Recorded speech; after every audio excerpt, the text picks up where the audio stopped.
What's good, man? I hope everybody out there is having a great day. Please confirm that you guys can 100% hear me. Uh, I hope everybody is having a great day out there. It's Sunday. The draft is officially over, and we can start discussing our new roster, our new team. We can start discussing how we're going to build. Perfect. Thank you for confirming that you guys can hear me. Let me just check one last thing, and looks good. Perfect. Wow. I'm excited, man. I'm very excited. Like, I can't tell you guys how pumped up I am about this team because I just can't describe it. I just cannot describe it. You know, the Raiders have been lagging so much, basically with their defense and then parts of their offense. Rather we have the highest paid O-line, and then at the same time we don't have the playmakers. Or at the same time we have all this money on the O-line and we're investing in the playmakers like we tried with Tyrell Williams and AB. But then what ends up happening is we don't have the defensive players. If we go out and get defensive players, we don't have the coach. Think about this. This upcoming year is the first year that the Raiders have everything clicking, and it looked very good if you ask me. And I'm going to discuss it. We're actually going to get into every single player that the Raiders drafted. I want to give you guys my thoughts and opinions. I want to get into super chats as well. I appreciate any super chat. It really helps this channel grow. It allows me to hopefully one day not work a 9 to 5, and instead I can make content full time. This last few days have been really tough, man. Believe it or not, if you guys go and watch any Raider content creator that has been going live or posting videos, and you watch them on Thursday and you see how excited and amped up they are, and then you watch them on Friday and it's like the energy's kind of coming down. Then you watch them on Saturday and it's like even more of the energy's coming down. And then on Sunday, if you guys watched any content creators today, it's tough, man. Like the voice is out. And it's hard creating content, man. But especially if you're working full time. Again, I mentioned this and I've been very open. I'm trying to get away from working and just get into Raiders football, man. I personally believe that if I have more time to spend on film studies and stuff like that, I'd have more of it out there. If you guys did not actually see my video, I posted it today. Divine Diablo, in my opinion, is impressive. Wow. When you analyze the tape, the different things that he does, the way he plays football, he just plays it at a speed different than every other person. And I appreciate almost 200 of you guys. I don't know if everybody's on like Facebook or just YouTube, but I appreciate every single one of you guys. If you can just do me the quick favor and just hit that thumbs up button, that is very helpful as well. Super chats are already coming in, which I really, really, really appreciate. Let's just get into these super chats really quickly, and then I want to talk about all of our picks. And there's a couple of sleeper picks in my opinion, and I really want to discuss those picks specifically. Again, the first super chat of the day comes from Paul. Left a $5 super chat. Sanjit has been on fire. I really appreciate that. If you guys have not noticed, on this channel specifically, I posted, I'd say like 9 videos since Thursday, maybe even more than that. I went live, I think, pretty much every single day from Thursday up until today. So what is that, 4 days? I've been live for 4 days, right? On Thursday, I was live for over 3 hours. On Friday and Saturday, like over 2 hours on each of those days. I appreciate the comment, man. And I've even put out a couple of film studies. I did an Alex Leatherwood film study, a Divine Diablo film study. And there's a couple other players I still want to break down. I have a Merrick and Tyree Glispy film study on my second channel. It's called The Football Scout, if you guys didn't already know that. That channel has the film study of those 2 players already. So I'm going to probably wait another week because those videos are getting a lot of views. I know a lot of Raider fans are going over there, which I really appreciate. If you guys haven't seen those, or if you guys don't know, basically I did do a full film study on that channel. The second super chat, Jose Lopez left a $2 super chat. Huge shout out to you. We got so much depth. It's open competition.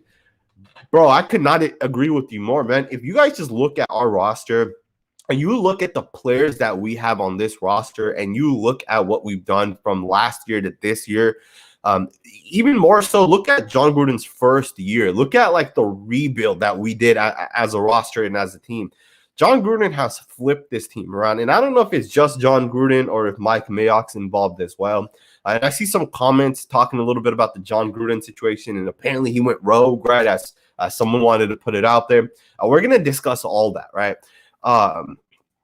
Here's another comment. Raiders 75-28 left. A lot of scouts giving the Raiders the lowest grade of the draft. Thoughts? We're going to discuss that. Again, I appreciate all the super chats. John Brubaker left a $20 super chat. Huge shout out to you.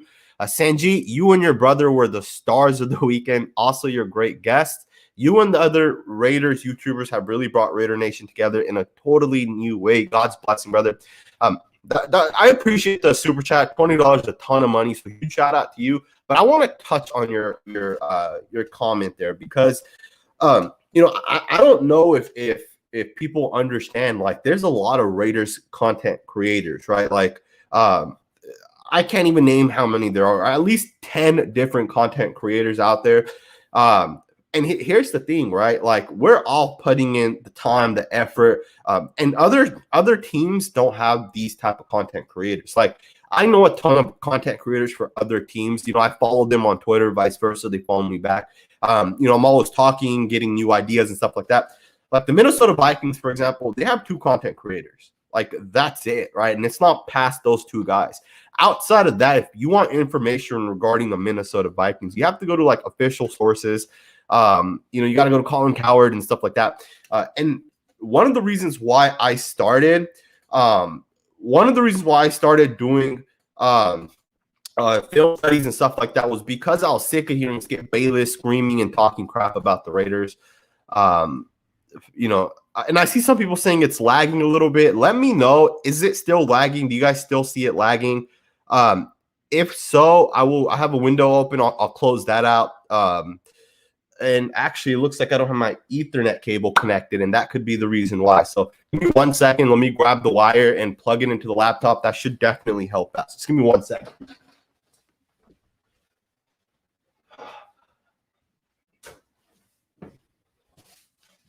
Here's the cable, if you guys are wondering. That's definitely a rookie mistake on my end. I apologize about that. I was cleaning my room yesterday after I had I've been eating in this room, and I typically don't eat in the studio. That should help out. Let me know if it's lagging or if the internet looks better. It should definitely get much, much better.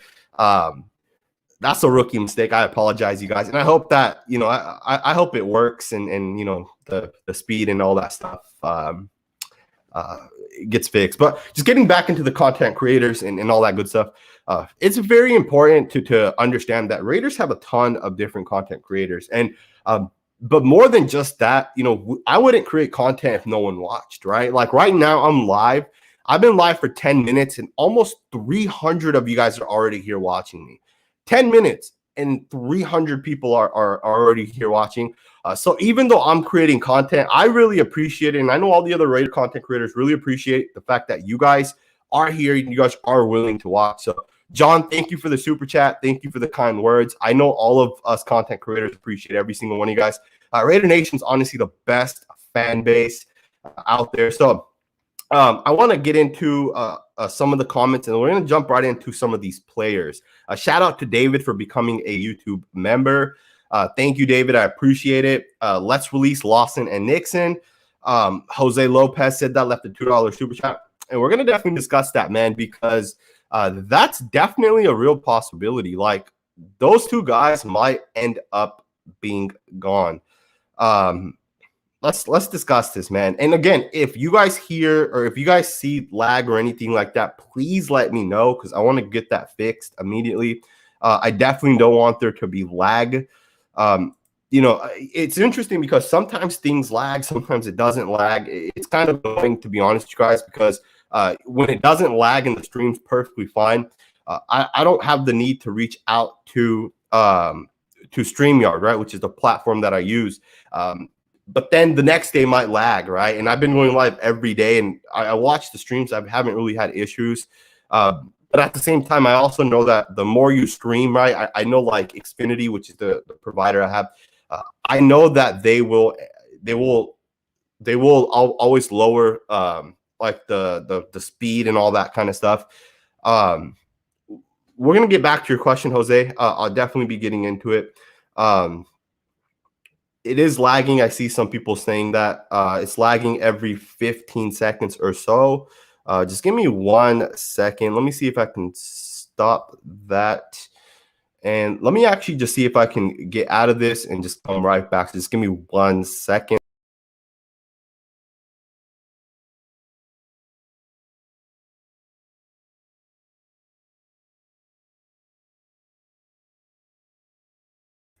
All right, let's see. Hopefully, it does not lag.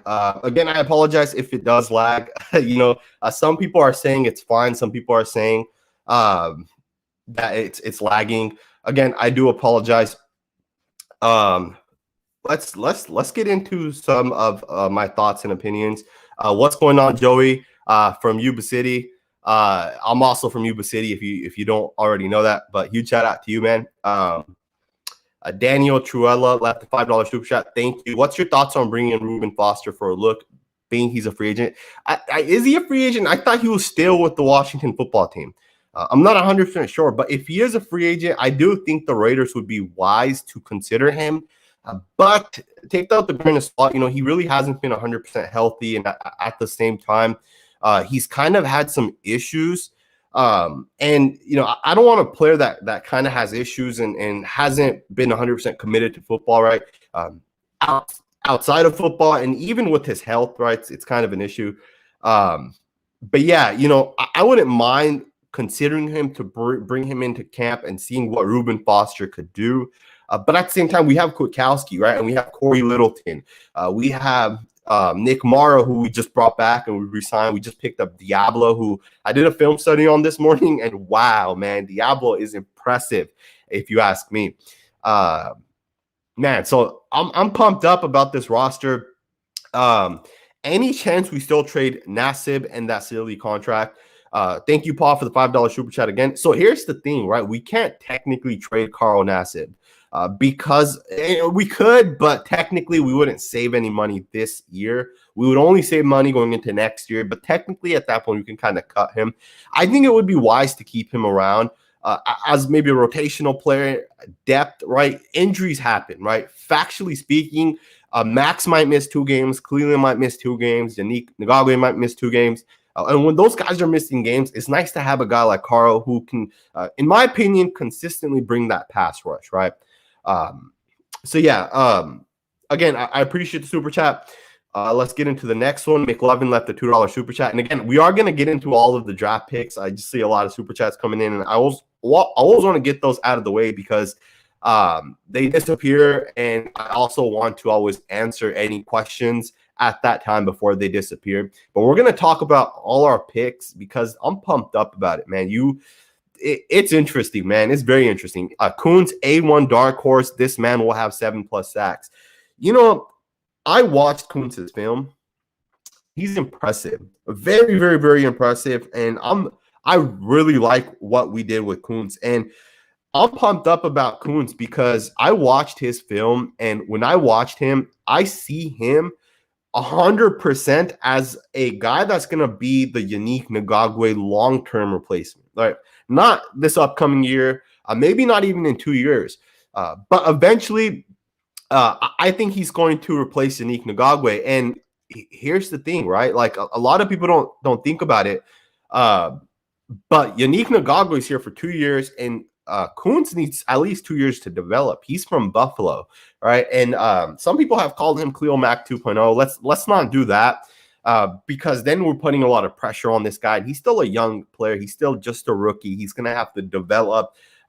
But he has some impressive qualities and traits, and we'll get to that in just a second. Jason Hall, I saw your comment. I apologize. I almost skipped your super chat. You said happy that we have 2 guys from Tulsa, 918. Great show. Huge shout out to you, man. I appreciate the $2 super chat. I'm pumped up about this, and we'll talk a little bit about the undrafted guys as well. I apologize, man. I'm not 100% sure why it's lagging for some of you guys. Hopefully the lag stops. I see maybe it's because I'm on Facebook as well. I'm gonna actually go ahead and I'm gonna end the Facebook. I'm gonna end the Facebook live because that sometimes could be the issue. So let me just keep it on YouTube alone, and I hope that fixes the issue if that's what it is. Let me know again, if you guys see some lagging, if it looks better. Let's jump into this, man. Let's jump into this. I want to talk very, very thoroughly about all of our draft picks. Every single one of these guys, because the Raiders know what they're doing. Mike Mayock knows what he's doing, and I'm pumped up about it. We'll start backwards, right? I don't want to start with the first round guy because for the most part, we all know who the first round guy is. We all have already given our thoughts, our opinions. I've talked about him like 5 times already in different videos. I want to talk about the center that we took from Pittsburgh in the 7th round. His name's Jimmy Morrissey, or Morrissey. I'm not 100% sure that if that's how you say his name. But I want to discuss him first because I think the Raiders really, really, really hit with this pick. And I don't think he's going to replace Andre James by no means. Like, by no means do I think Andre James is going to be replaced.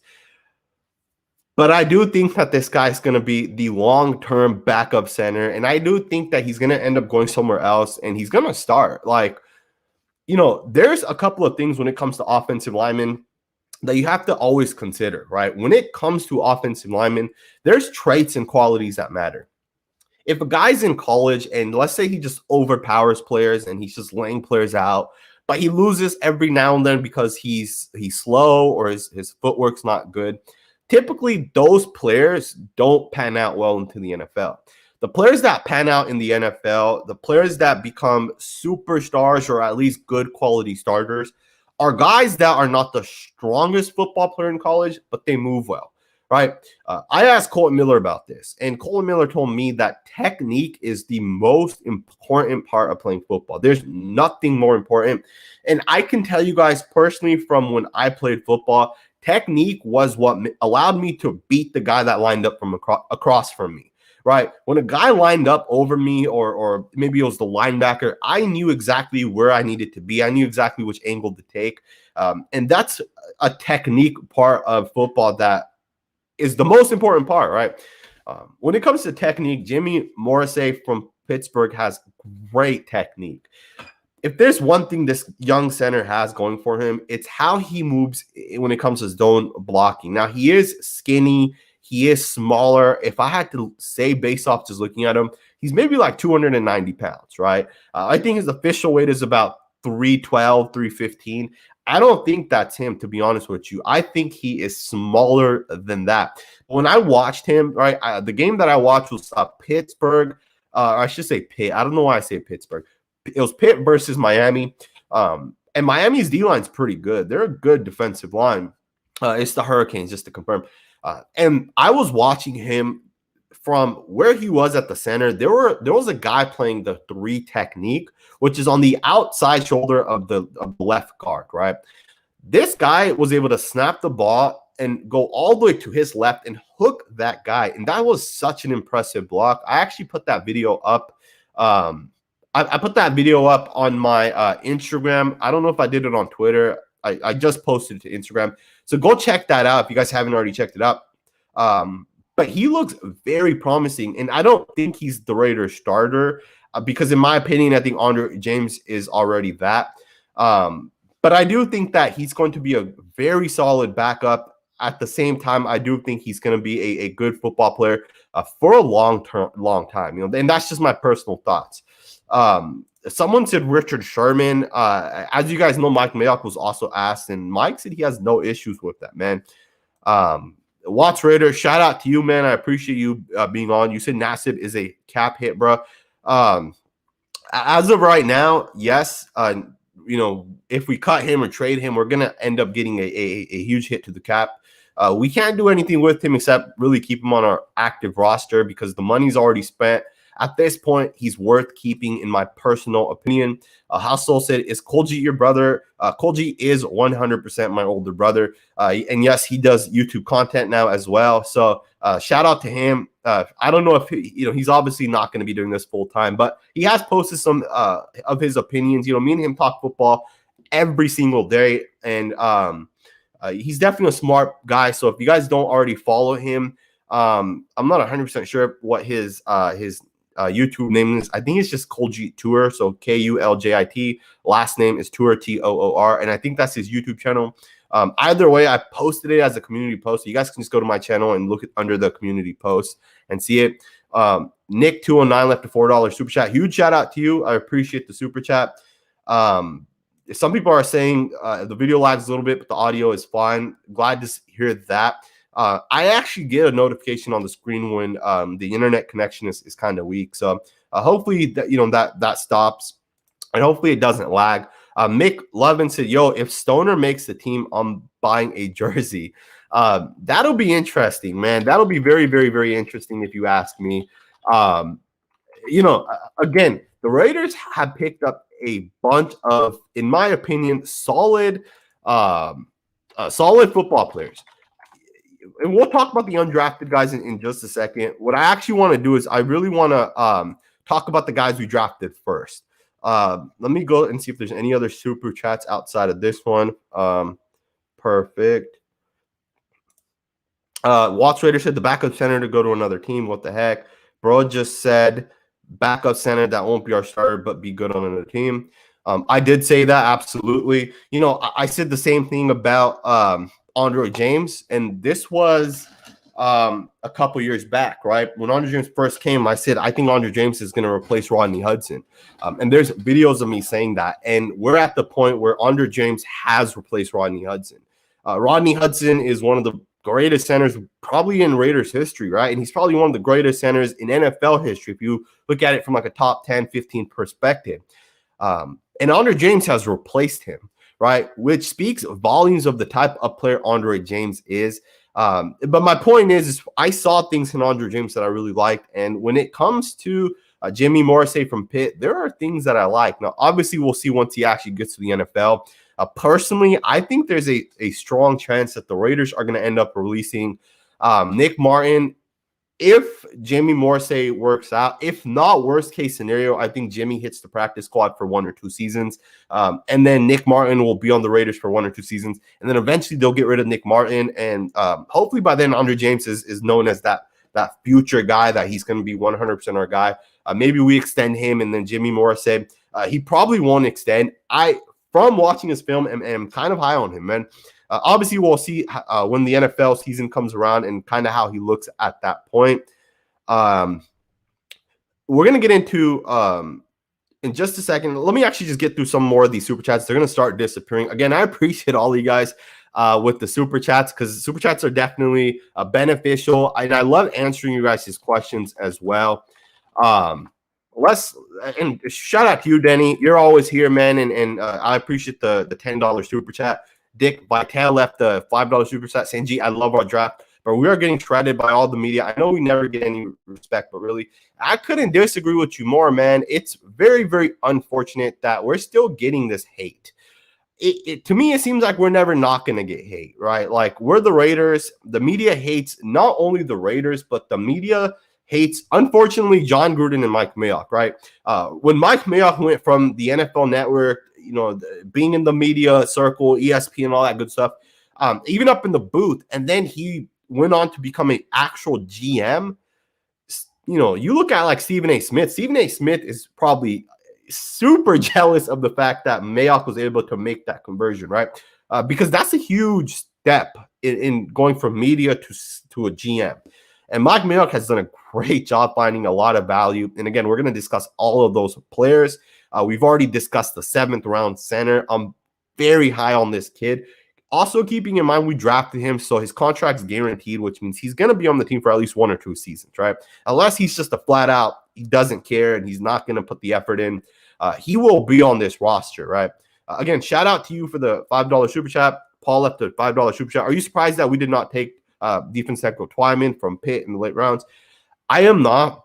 The Raiders took no one that opted out of last season, and Twyman opted out from Pitt. At the same time, I'm not surprised, but I am upset that the Raiders didn't take Jalen Twyman. I think he ended up going in the 5th round. Let me just confirm exactly where he ended up.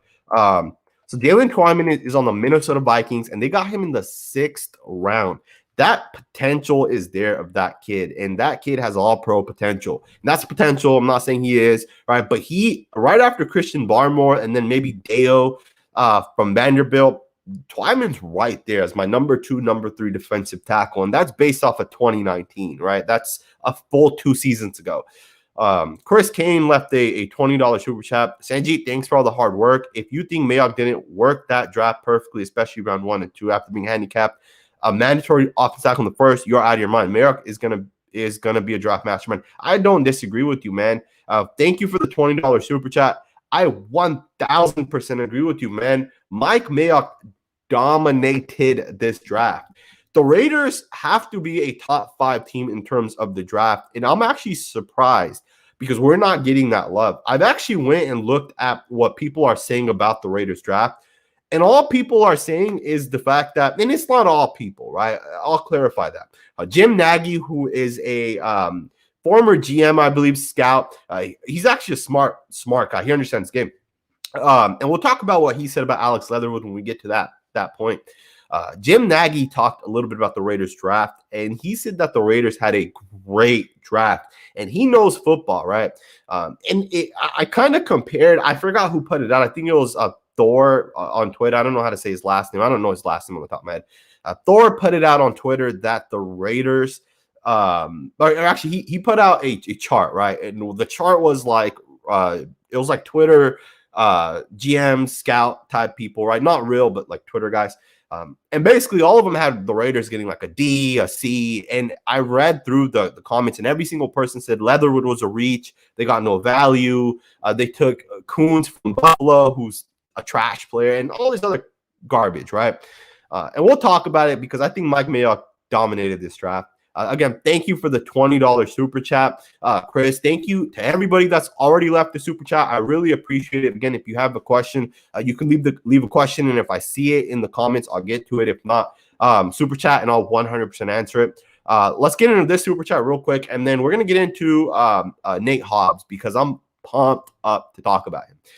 Thank you for the $10 super chat. I really appreciate it. Keep up the great work, Raider brethren. Love your content, G. I'm super psyched for this season, man.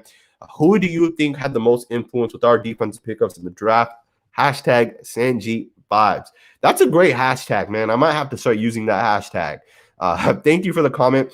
I think the one person that had the most influence on this draft, most people are going to say it's Gus Bradley, but I think it's Mike Mayock. I think Mike Mayock had the most influence, and Mike Mayock looked at it like, hey, I know who I want. I know what the Raiders need. And we have Gus Bradley, and obviously Gus Bradley has input, but I still think Mike Mayock had the most influence. And we'll talk about it a little bit more when we get into Coons and we kind of talk about him a little bit. Let's just move forward, man, and let's talk about the next pick here, and that's Nate Hobbs, man. The Raiders took Nate Hobbs in the 5th round with pick 167. And this one's interesting because the Las Vegas Raiders need a slot corner. Last year we took Meek Robertson, and he really didn't pan out, and he really wasn't able to play that slot, right? Now, obviously, I was a huge fan of Meek Robertson because he had like, I think, 8 or 9 interceptions in college in literally 2019, like the year right before he entered the draft. He had a ton of interceptions. On top of that, he had like 18 pass breakups. Like he was getting his hands all over the ball. And basically what happened was he came to the Raiders. We tried to convert him in from a slot to an outside guy, and it didn't work out. But that was more of like, that's what Paul Gunther wanted, right? I think naturally, Meek Robertson should play the outside. I think he has the most value and the most potential on the outside.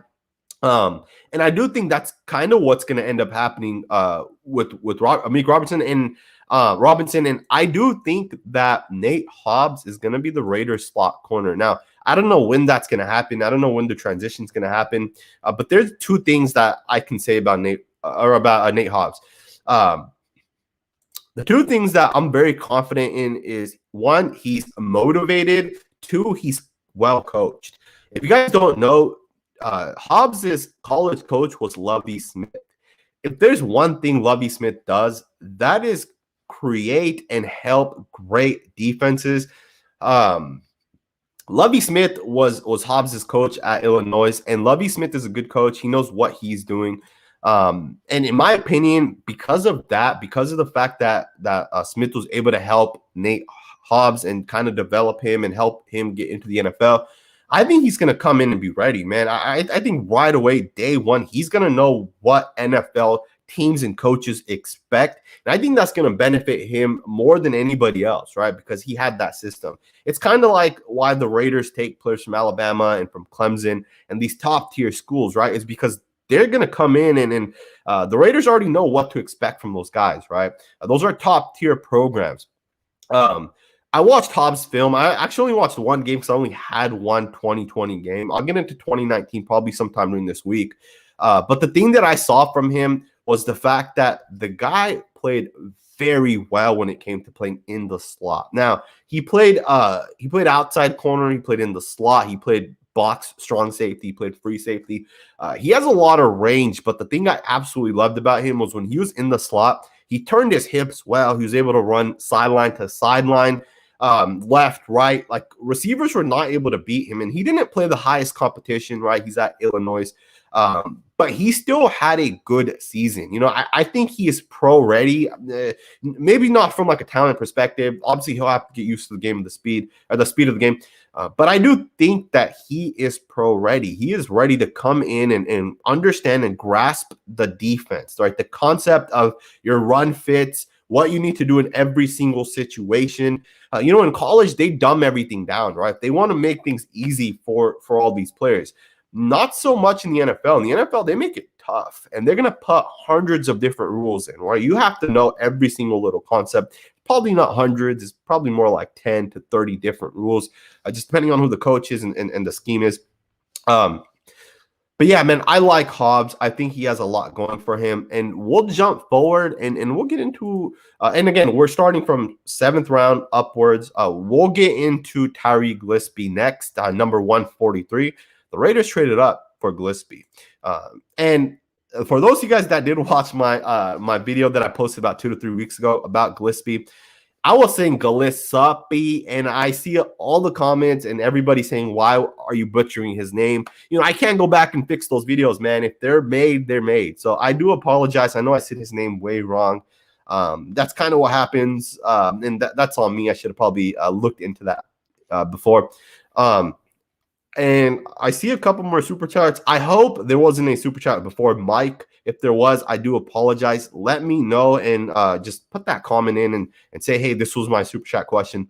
Mick Lovins left $2 super chat. Can I get a F Mike Florio? He's putting out a lot of things that I don't agree with. I think he's just making things up. We'll talk about that maybe a little bit later on. If not, have a full video coming tomorrow. We'll get into that. Thank you for the super chat. And Nazardine got drafted by the Jets. Watts Raider said that. Yes, he did. You know, it's interesting because I wanted Nazardine and he was still there late. And the Jets got themselves a fantastic football player. Huge shout out to Raid the Tape. I appreciate you tuning in. If you guys are not subscribers of Raid the Tape, go check his YouTube channel out. Great channel. But yeah, let's jump forward and let's get into the next super chat.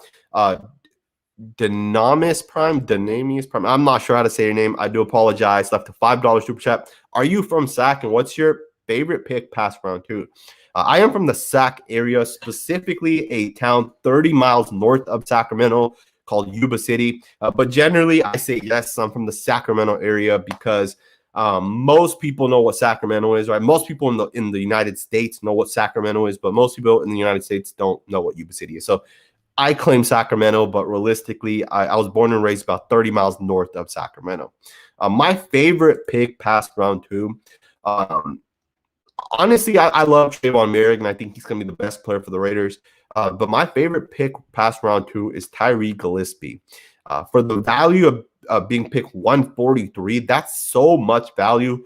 There's no way you're going to convince me. There is 142 better players in college than Tyree Glispy.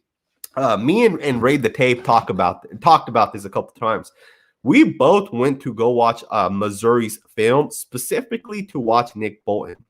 Both of us literally to watch Nick Bolton. And the same thing happened for both of us. And I had a couple other people tell me the same thing. But we went to watch Nick Bolton, and boom, out of nowhere, Tyree Glispy's laying people out, and he's just sticking out on film. And you're like, damn, who the hell's this guy, right? And that's kind of why I did that video of him like 2-3 weeks ago. Like, he stuck out to me on film, and I thought this guy could be a top tier safety in the NFL. So again, there's no way 142 players are better than Glispy, because the Raiders got him with pick 143. So for the value, he is my favorite player. I think he's going to be a fantastic football player.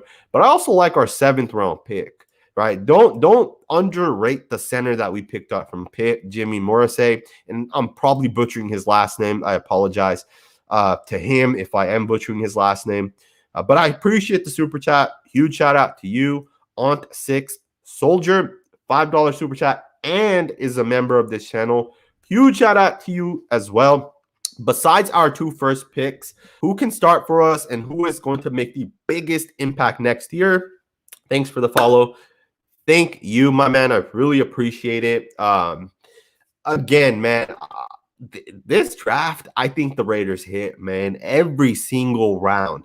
Every single round. The only pick I question, and that's because I haven't had enough film to watch, is Nate Hobbs. And personally, I would have rather had like Nazardine or Jamar Johnson, even though we had already taken safeties prior to that pick.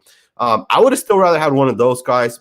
But that's also saying that because I haven't seen enough film of Nate Hobbs. But the one tape that I have watched of Hobbs, he looked good, man. Like, he definitely showed flashes. And obviously, I love the fact that Lovie Smith coached him, right? And you can't underrate where someone's background is, you know, what positions they might have played, and kind of those type of things, right? So yeah, I appreciate the super chat. Huge shout out to you. Yeah, man, so many comments, so many super chats. I want to get into these. I don't want them to disappear, and I apologize if there was one before this. I don't get to just keep them up on the screen. Like, you know, if there's like 100 comments, and then 100 new comments come in, the old 100 disappear, right? So I apologize for that for anybody, but I will go through this, and if at any point I missed a super chat, I will actually refund that super chat. I'll figure out a way to refund it. That way, you know, you guys get your money back, because obviously I wasn't able to get to it. What's up, Sanji? We just drafted 4 undrafted free agents. We just picked, okay, undrafted. So you got the running back, Garrett Groshek, a wide receiver, DJ Turner, linebacker, Max Richardson, defensive back, TJ Morrison. Any thoughts on these guys? So I'll be honest, I have not watched film on any of those guys at all. The one guy that I do like is the Oklahoma State wide receiver, Dylan Stoner. I think someone mentioned it a little while ago. I think, I don't know on top of my head who it was, but there was a super chat earlier mentioning that they're going to get his jersey if he makes the team. The guy has potential, man. Dylan Stoner might be the one guy, and maybe Darius Stales from West Virginia as well. Those 2 guys might end up making the active roster. But yeah, I will look into those guys, and I will have a video maybe in the next couple of days, and I will discuss the undrafted free agent guys. I've been focused on the guys we've drafted, and to be 100% honest, to actually give you guys a thorough review of the players, I don't want to just talk out of my ass, right? I don't want to just say things that are being repeated by other guys. I want to go watch these guys' films, and I want to give you guys a thorough review. And so far, I've only watched film of the guys that we've drafted.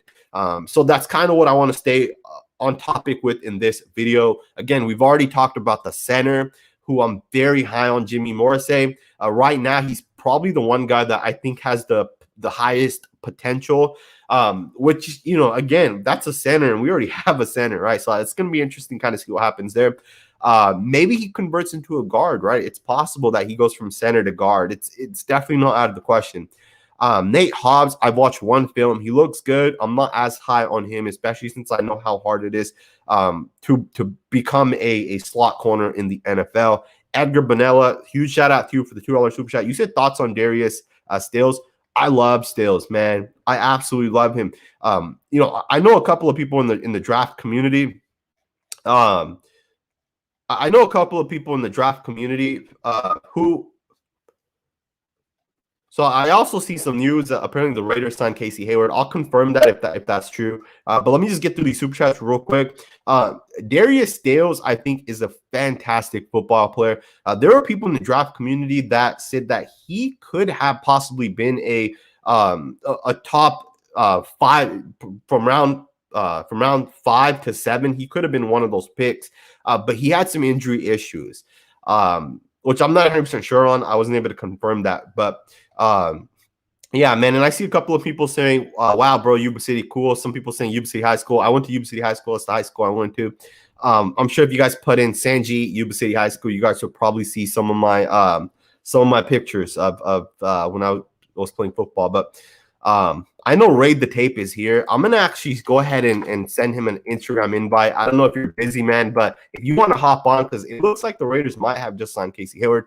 I would love to get your thoughts and opinions. I'm gonna just send you an invite real quick. If you want to hop on, feel free to hop on. Let me go ahead and find you real quick. And I also want to confirm the news about Casey Hayward really quickly, because that could be a real big one right there, man. If the Raiders got Casey Hayward, man, that could be a huge pickup, man. I see a couple of comments actually. I actually see a couple of comments of him. Let me just confirm it. Casey Hayward. Yeah, looks like the Raiders signed Casey Hayward. Wow, man. That one's interesting, man. That's very interesting.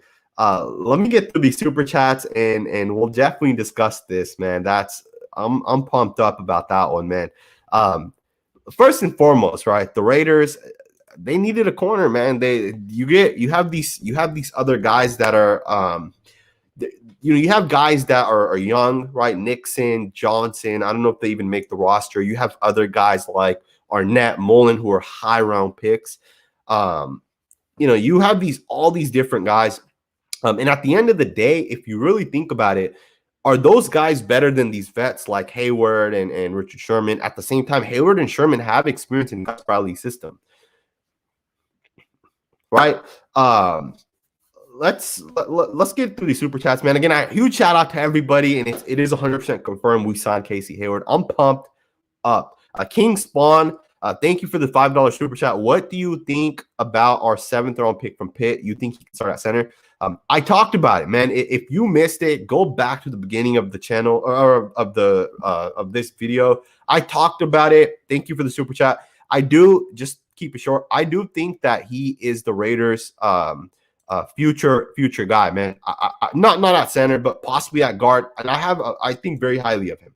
Like flat out, he looks good, man. I'm gonna leave it at that. Go back, check it out. Hey, bro, you are a boss at your craft. So, what undrafted free agent kid will go after the draft that still late, and what free agent will go after Mike? Said no comment. Thank you for the super chat. I appreciate it. This video specifically, I just want to talk about the players we already have, the players that I've watched film on. The undrafted free agents, I haven't watched their film, so I'm gonna be honest with you guys about that specifically. But the guys that I have watched are the guys that we've drafted. And we'll talk about that and we'll get into it. I've already talked about the 7th round pick, Jimmy Morrissey, and I talked about Nate Hobbs. Again, if you guys missed it, go back to the beginning of this video. We're going to talk about the rest of the guys at the same time. We're going to talk about Casey Hayward, man. I'm pumped up, man. I'm very pumped up. AJ Miller left a $5 super chat. Huge shout out to you, man. You said if Arnett, Robertson, Farrell, Abrams all pop under Bradley, our hater grades will totally be seen different. Different coaching and schematic. Keep the I couldn't disagree with that, man. Thank you for the super chat. Let me know in the comments below if you guys agree with this statement. Scheme is the most important part of any successful defense. If you have a good scheme, the defense is not going to work. The players are not going to work. There's a reason why Nnamdi Asomugha had so much success with the Raiders, and then when he went to the Eagles, he struggled.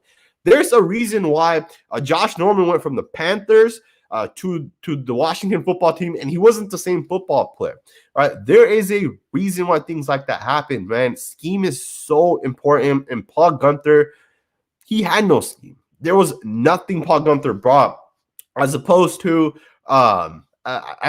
someone like Gus Bradley. Gus Bradley's built schemes. He's built talent. He's put it together, right? Again, thank you for the super chat. I'm pumped up, man. When our roster does hit, when the roster comes together, and Gus Bradley has our defense as a top 10 defense, I can't wait to go back and comment at all those haters. I'm gonna be an annoying troll. I'm gonna make sure I give it to those guys, man, because that's what it is. You know, those guys deserve it for talking a lot of crap about our team. We know where our team is, right? You guys know. I know. We know what our team is. Our team is not a bad team. Our team is a good roster. We were a coach away from the defensive side. So yeah, you know, again, I do see that we signed Casey Hayward. We're gonna talk about that, man. Raid the Tape is just about to hop on with me here in just a second. McLovin, we didn't sign Hayward. Ignore the trolls. I actually looked it up, and it looks like we did sign Casey Hayward. So check into that again and just confirm for me. But I'm like 99.9% sure we signed Hayward. Again, we're gonna talk about it. Ben Bad left a super sticker, left a $2 super sticker. Huge shout out to you, bro. I really appreciate that. McLovin said he's not seeing anything. Check Twitter. If not, just Google it, man. Google it. It'll come up. Stephen Thayer said, I went to Natomas High School and y'all were great. What year did you go to Natomas High School? And obviously, you know, we'll see what that is. But I'm going to actually add Raid the Tape. My man DG is with us. What's good, bro? How you doing, man? Hey, what's going on, man? Nothing much, dude. I know how you feel about that news. How you feel about the news? Dude, I mean, I was live, and then people are putting it in the comments. I'm pumped up, man. This, you know, our team, our defense, especially after the draft, we've hit on so many freaking draft picks, and obviously they're gonna need time to develop. But you think about that. You think about the fact that now we're bringing in veterans like Casey Hayward. And how old That's what we needed, man. That's all we needed was a vet back there. Exactly. We need someone to teach all the other players. He's 31, yes, so sir. He's not the youngest player, but he's still a good football player, right? Yeah. I think this is going to help out every single one of our players, Arnett, Mullen, right? It's only going to benefit them. What do you think? Like, what's your opinions on it? Where do you think he plays, right? Like, do you think he's on the outside or on the inside? I think he can play. I think he can play anywhere in that DB, any DB spot, honestly. Especially since he played with Gus before, I think he's going to be able to play anywhere. But mostly either inside or outside. You might see him sometimes at safety, but I think he'll probably play outside or inside in that slot. Yeah, I think he's I think the most value will be that he's a veteran. Because last time we were talking, it was like, dude, everybody in that DB room is young. And the oldest veteran was Heath and Lawson, I believe. And it's like, I don't want that to be our veterans. You know what I mean? Exactly. You know, it's interesting because so obviously, in my opinion, slot's the hardest position, right? Your quickest, most I don't know how to say, I guess the quickest guy that can flip his hips, right? I think that player should be the slot player. And I don't know if Casey Hayward's still quick enough to necessarily play the slot. But in your opinion, do you think it makes sense to move someone like Arnett to the inside? Now, I think Arnett has better hips than Mullen. I think Mullen's a little bit slower, but I do think Mullen's going to be the better corner between the two. Because someone's going to have to play the inside. I don't think Casey Hayward can play that inside, right? I don't know if he's fast enough, especially like if we're showing a cover 3 and we end up running like a cover 1. I mean, you know, I would never want him to be like manned up on Tyreek Hill or something like that, you know. What do you think about that? You think he will end up? If anything, Arnett, but I definitely want to keep Mullen outside. I think Mullen is already good. You know what I mean? Where he's at, he just needs a little bit of help. Because sometimes the D line would take so long to get to the quarterback, or shit, he'd be on an island. Exactly. It's crazy because I wanted to. So someone said, hold off on that. Casey Hayward, that could be premature. My bad. I am trying to confirm. So I don't know if it's 100% confirmed. So maybe they didn't sign him. Maybe it's just rumors because there isn't technically anyone that is Yeah, no one legit has actually confirmed it. So I guess maybe we haven't signed him, which sucks because I'm pumped up for no reason, I guess, right? Well, since it came up, would you guys rather have Sherman or would you rather have Hayward, Casey Hayward? So that's a good question, man. Personally, I would rather have Sherman. I mean, I take both, right? But I don't know if both guys make sense because we have so many young players, right? If we brought both guys, considering that both Mullen and Arnett are going to be on the roster, well, who gets cut then? Is it Johnson? Is it Nixon? Is it Lawson? Like, which player is going to end up getting cut? At the same time, how many safeties are we going to carry on the roster, right? I see a lot of mixed questions or opinions on that. I seen someone say Hayward is younger, but someone pointed out that Sherman is very vocal. I mean, I wouldn't be mad at either way we went. I wouldn't be mad. Okay, so Bill Williamson is the one that apparently confirmed it. Let me confirm that he was the one real quick on Twitter. If he confirmed it, he's a solid. People are saying Lawson needs to go. I mean, yeah, we'll get rid of him. He's suspended too for the first couple of games. Yeah. So, what about safety though? You guys see anybody getting cut at safety? Heath, is he staying? You think Heath's going to stay? You think Mike Mayer? Because in that presser, he brought Heath up, and it sounded like he liked him, but they just be talking. Sometimes the next day they'll cut him. Yeah, so I think he gets cut, man. I think Jeff Heath ends up getting cut. Or Levette could get cut as well. I think Levette gets cut before Jeff Heath, but ultimately I think both guys could end up getting cut, man. I'd rather have Merrick and Joseph and Abram, and then Gillespie, right? I think all those four guys. How many more safeties do you really need, right? Yeah.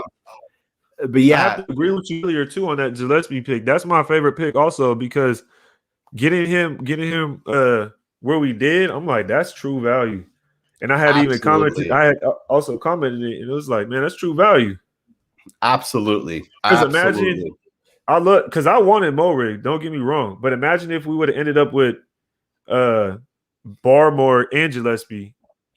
Exactly. Barmore, Gillespie, and Diablo. I think Gillespie's a starting safety, man. Like, he can play free, right? He can play strong.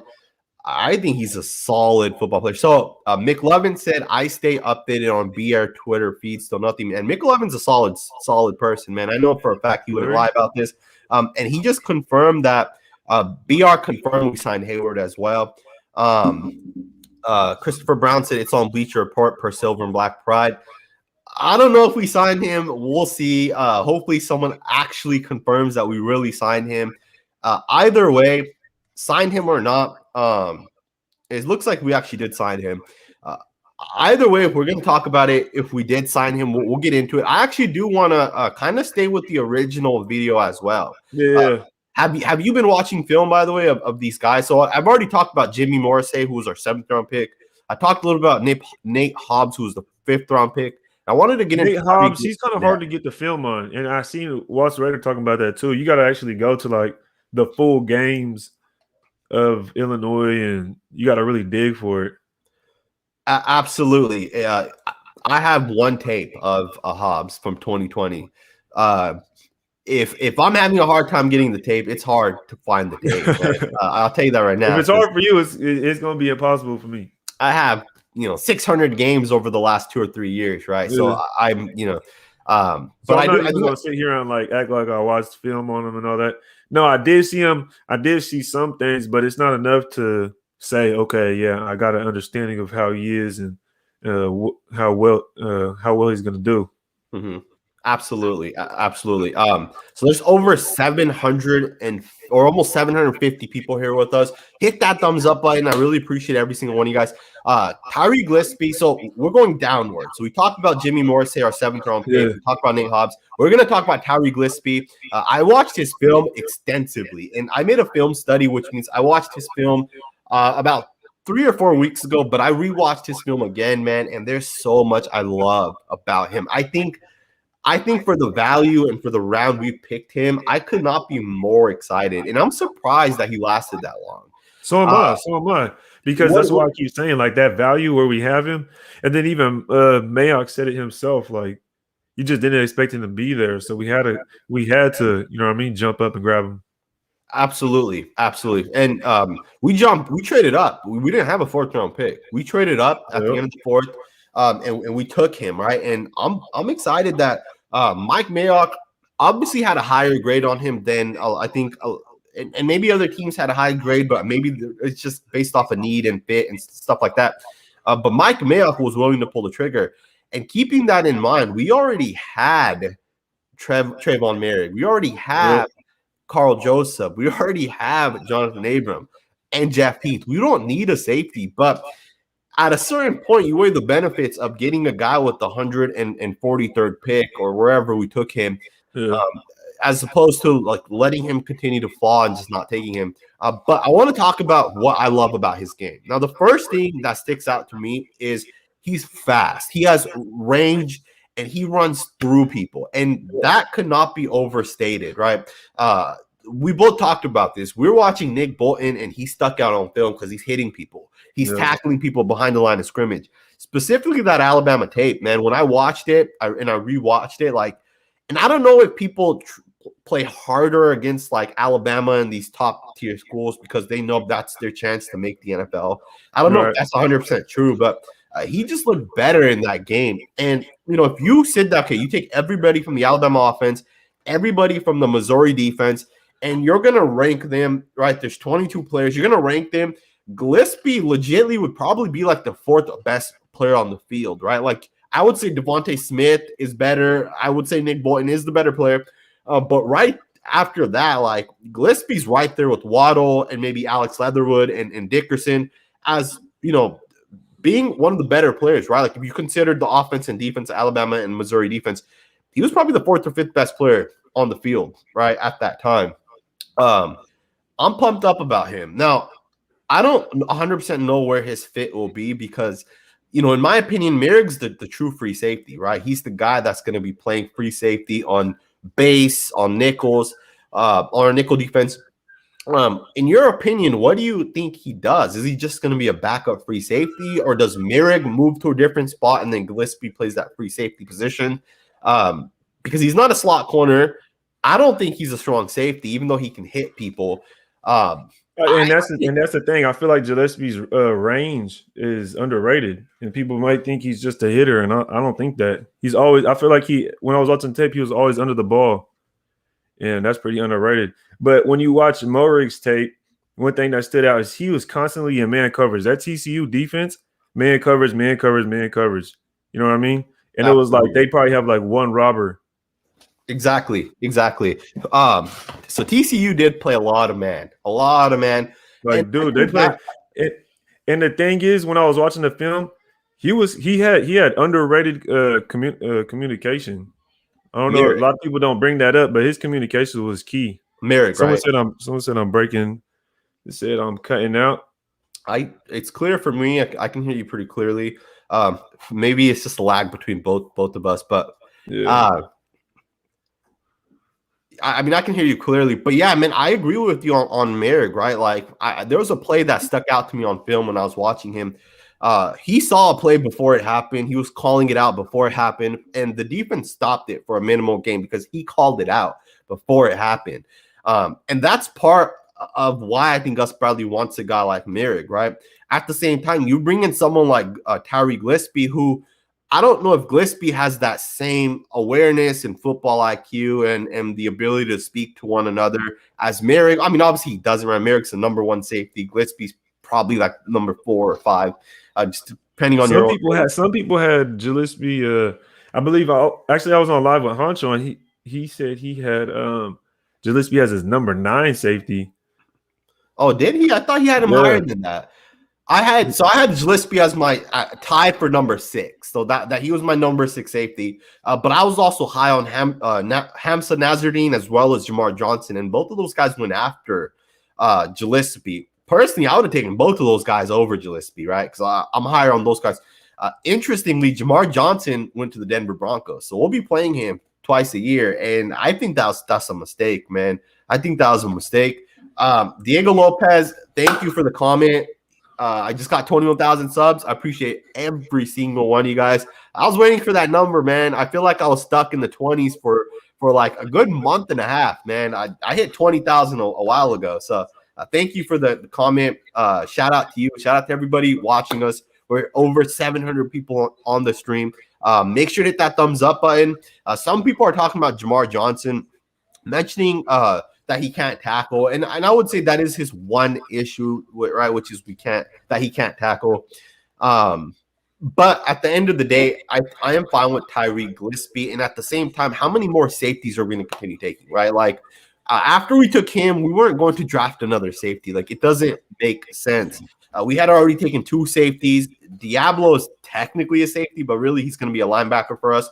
And at the same time, Nate Hobbs was a safety in college, but technically he'll be a slot corner for us, right? So, it's funny because one of the things that I've been reading when people are talking shit about the Raiders and their picks is that people are saying we took 4 safeties. And we didn't take 4 safeties. We took 2 safeties, a linebacker, and a slot corner. Yep. Just because they're listed as a safety doesn't mean that's where they're going to play for the Raiders. And it's mind-boggling how people don't understand that. Yeah, because when you have Diablo, for instance, it's like they even say in the presser, do these people not watch like the pressers of the GMs? And then they just go out there and start spewing information? Because he literally says like he'll be lined up at linebacker, right? So it's like it's kind of confusing. And I also went back because I just wanted to dig to see okay, has Gus Bradley and this is another thing. Mike Mayock said Richard Smith. So I wanted to go back. So I seen that Richard Smith actually has got a safety before and moved him to linebacker, and that was Kazir White when they were when Gus Bradley and Richard Smith were with the Chargers. They did that. It was a safety out of West Virginia. Who was the player? Kazir White. Kazir safety from White. West Virginia, number 8, and they drafted him I think in 2018, and then they moved him to will linebacker. Okay, and then in a presser I was watching with Gus Bradley. I think it was 2018. Gus Bradley was saying how he had Kazir White, moves him from safety to linebacker from college to the NFL, and he said he was going to use him in will and sometimes in the mic. So I thought that was kind of interesting. That's very interesting that you mentioned that, because in 2 seasons, Kazir White has 140 tackles, 2 interceptions, multiple pass breakups, a couple sacks. And that's interesting that you went back and looked that up. So huge shout out to you for doing that, man. It is interesting, right? Because Kazir White was not that big coming out of college. He was a safety for West Virginia, and converted him to a linebacker, and it worked out, right? Like he doesn't have to be a superstar player. It's not necessary. All you need is a guy that's going to get, 140 tackles in 2 years. That's a shit ton of tackles, right? If we can get that same production out of Diablo, that would be fantastic. And let's just move forward, man. Let's just get into the next 2 picks. We talked about Glispy. You weren't here when we talked about Hobbs and Jimmy Morrissey. Do you want to say anything about either of those guys? Were you able to watch either of them? Like I said with Hobbs, I was trying to find some tape. I didn't see enough to really get an idea. But the center, I watched him a couple times, and I actually watched them. Anybody else wants to go watch them, all you gotta do is go on YouTube, and then you'll see Virginia Tech first pick. Then you'll get a 2-for-1. You'll be able to watch Diablo, and you'll be able to watch the center at the same time. And I watched that game. He seems like a pretty solid offensive lineman. He's smart. I believe he was the captain also. Okay. I believe in this organization when it comes to offensive linemen at this point. Absolutely. So I'm not gonna really dissuade from that. That's interesting that you make that comment that you believe in this organization when it comes to offensive linemen, because we got rid of Rodney Hudson, we got rid of Gabe Jackson, we cut Richie to obviously brought him back, got rid of Trent Brown, and people killed us. Like literally, I'm in group chats with a bunch of people, like, some are Raider fans, some are not, and they're like, cousins, friends, stuff like that. And they killed the Raiders. They're like, the Raiders, the worst franchise before John Gruden, and John Gruden's only made them worse. And to me, it's like, do you guys not have a brain? Are you guys clueless? Like, just think about it. We have Tom Cable, right? We had Denzel Good came out of nowhere. He was a backup for half of his career. He came to the Raiders, and Brandon Thorne had him as one of his most underrated offensive linemen last year. And Brandon Thorne is well respected in the community, in the football community, especially when it comes to offensive line. And he had Denzel Good as one of his top 5 underrated offensive linemen. That's Tom Cable's coaching, right? Andre James was an undrafted offensive tackle from UCLA. We converted him into a center, and he's about to replace a first ballot, maybe not first ballot, but Rodney Hudson's potentially a Hall of Fame player, right? Yeah, without a doubt. Exactly. And Andre James is about to replace him. That's Tom freaking Cable for you, man. Like, I can't believe people still underrate it. And it's a great comment that you make. Because I watched him as well, and he does a lot of really good things, man. I think he does a lot of really good things. I think that right now, we're kind of getting off topic with the draft picks, but just about the offensive line, outside of Gus Bradley and seeing what this defense does, a lot is on this offensive line because of how many new pieces we have. Absolutely. So we have to see what 1, 2. Yeah, so we have 2 new pieces, right? On the offensive line? Yeah. Starting technically, yeah, right tackle and center. So it's kind of like up in the air, but I heard you guys talking about the competition earlier at center, and it's like who is going to be the starter, and I think we kind of understand that Andre James, he's got to be the starter, you know what I mean? I mean, he's already taking snaps with DC, right? Yeah. There's already a lot going on.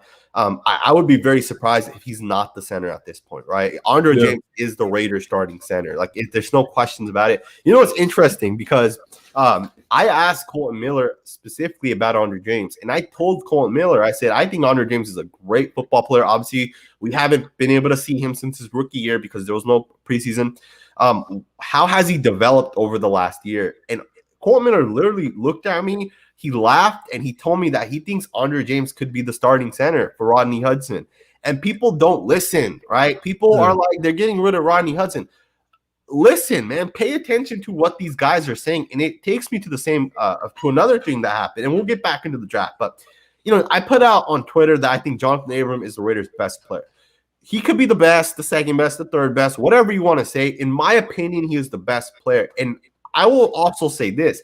I asked Max Crosby a similar question. I said, give me a superstar, right? Give me one superstar. Actually, he said, give me 3. But the first one he named right off the bat without a question was Jonathan Abram. He said, Jonathan Abram is going to be a superstar. If a current Raider player is telling me that Jonathan Abram is going to be a superstar, you think I'm going to listen to him or all these other people like on Twitter? Because I got killed, bro. Believe it or not, on Twitter, I got killed for putting that tweet out. Like, I don't know what's the word. Is it called being ratioed or whatever it is, right? A lot of people hated on that tweet. Obviously, a lot of people agreed with me. But my opinion is that Jonathan Abrams can be a special player. But a lot of people think Jonathan Abrams sucks. Literally, a lot of people actually think Jonathan Abrams sucks. I don't know if you have that thinking or if you think the same thing about him, but no, I think he has I think based on our defense right now, he has the highest ceiling. Absolutely. Yeah. Absolutely. Yeah. Abso-freaking-lutely. All right, let's jump forward, man. Real quick, Sanjit T needs to disinfect his channel of Chiefs trolls. LOL. If there's a Chiefs troll here, let me know and I'll block him. So I know last time is it Jeff Casey? Is that the guy? Yeah, read the comments. If there's a guy trolling, like that comment is fine. I'm not gonna block him to say Mahomes is the GOAT. But if he starts saying things, I guess he's saying I'm gonna just block him, man. Let me see if I can get rid of this guy, man.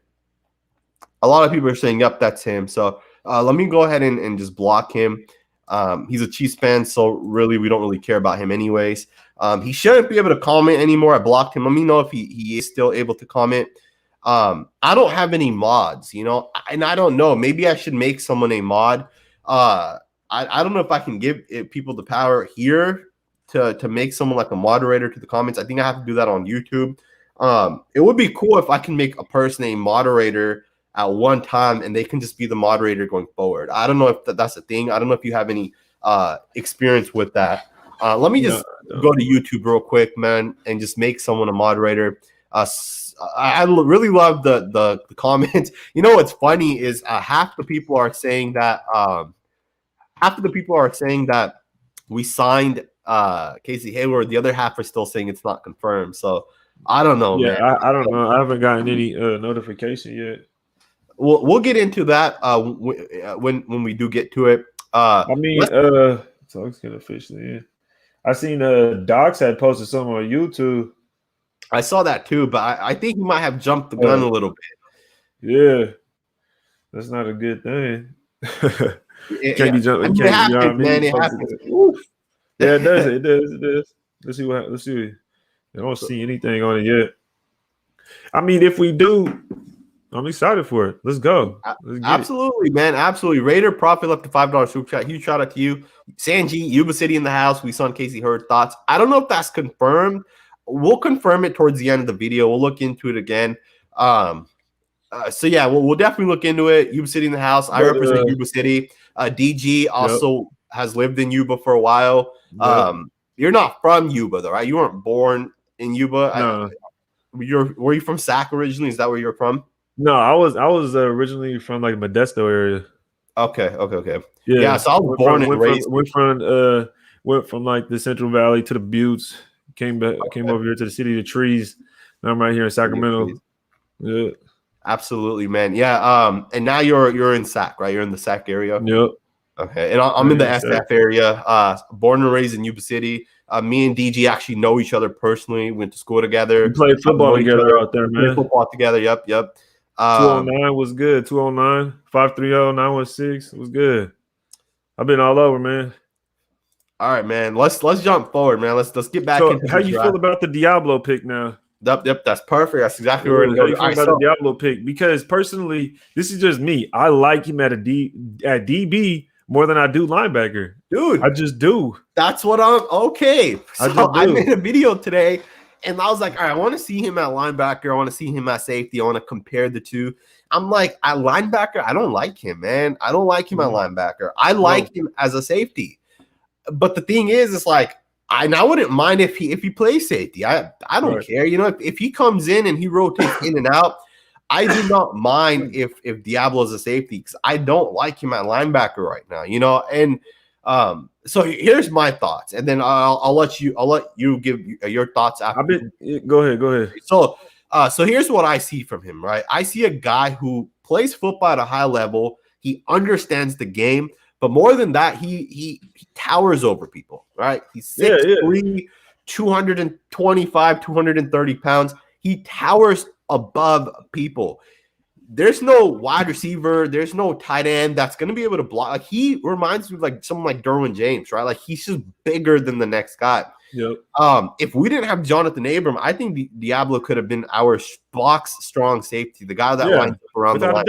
Without a doubt. He has the speed too. That speed crazy. Exactly. That man got stride. I'm like, he has range, man. He has range. There was a play where I saw him. He was playing like in the Tcu Defense. He was right there in the middle, and he ran like 40 yards backwards into the deep third, and he broke a pass up. And I look at plays like that, and I think, man, this guy looks good as a safety. And then I see plays of him lined up at linebacker. It's just not the same. You know, he tries to do what he does with like receivers that are smaller. And he tries doing that with offensive linemen. That's not going to work. You're not going to be able to beat those offensive linemen the same way. Now, obviously, he has to develop, right? And that's part of his game that I'll let it be. You know, if he's a weak side linebacker, we'll see how he develops. But ultimately, I would not want him to I wouldn't want him to basically take a step backwards and he never pan out because we're trying to move him all over the place. Yeah. What are your thoughts on that? Well, I just wanted to be a DB. But we already heard that he's going to play linebacker, and that's why I wanted to go back and look. And I brought up the things about the Chargers because when Richard Smith and Gus Bradley was with them, they had, like I said, drafted Kazir White, converted him to a linebacker. Now, Diablo, when I watched the tape, and I just wanted to read some of these comments, one person said that all his highlights, he's in the box going downhill, and we have too many safeties. Well, you got to watch more than just the highlights also. And then someone else is saying, okay, he's the next Cam Chancellor. Well, Cam Chancellor wasn't a linebacker, so it's like he's not going to be Cam Chancellor. You know what I mean? And then I don't know. When I watched the film, I just didn't like him at linebacker. So that's really all I have to say about it. I don't want to. That's it, man. Really, that's it. I don't want. I want a solid linebacker core. I don't want these guys converting and nothing like that. I don't want these guys converting this, that, and the third.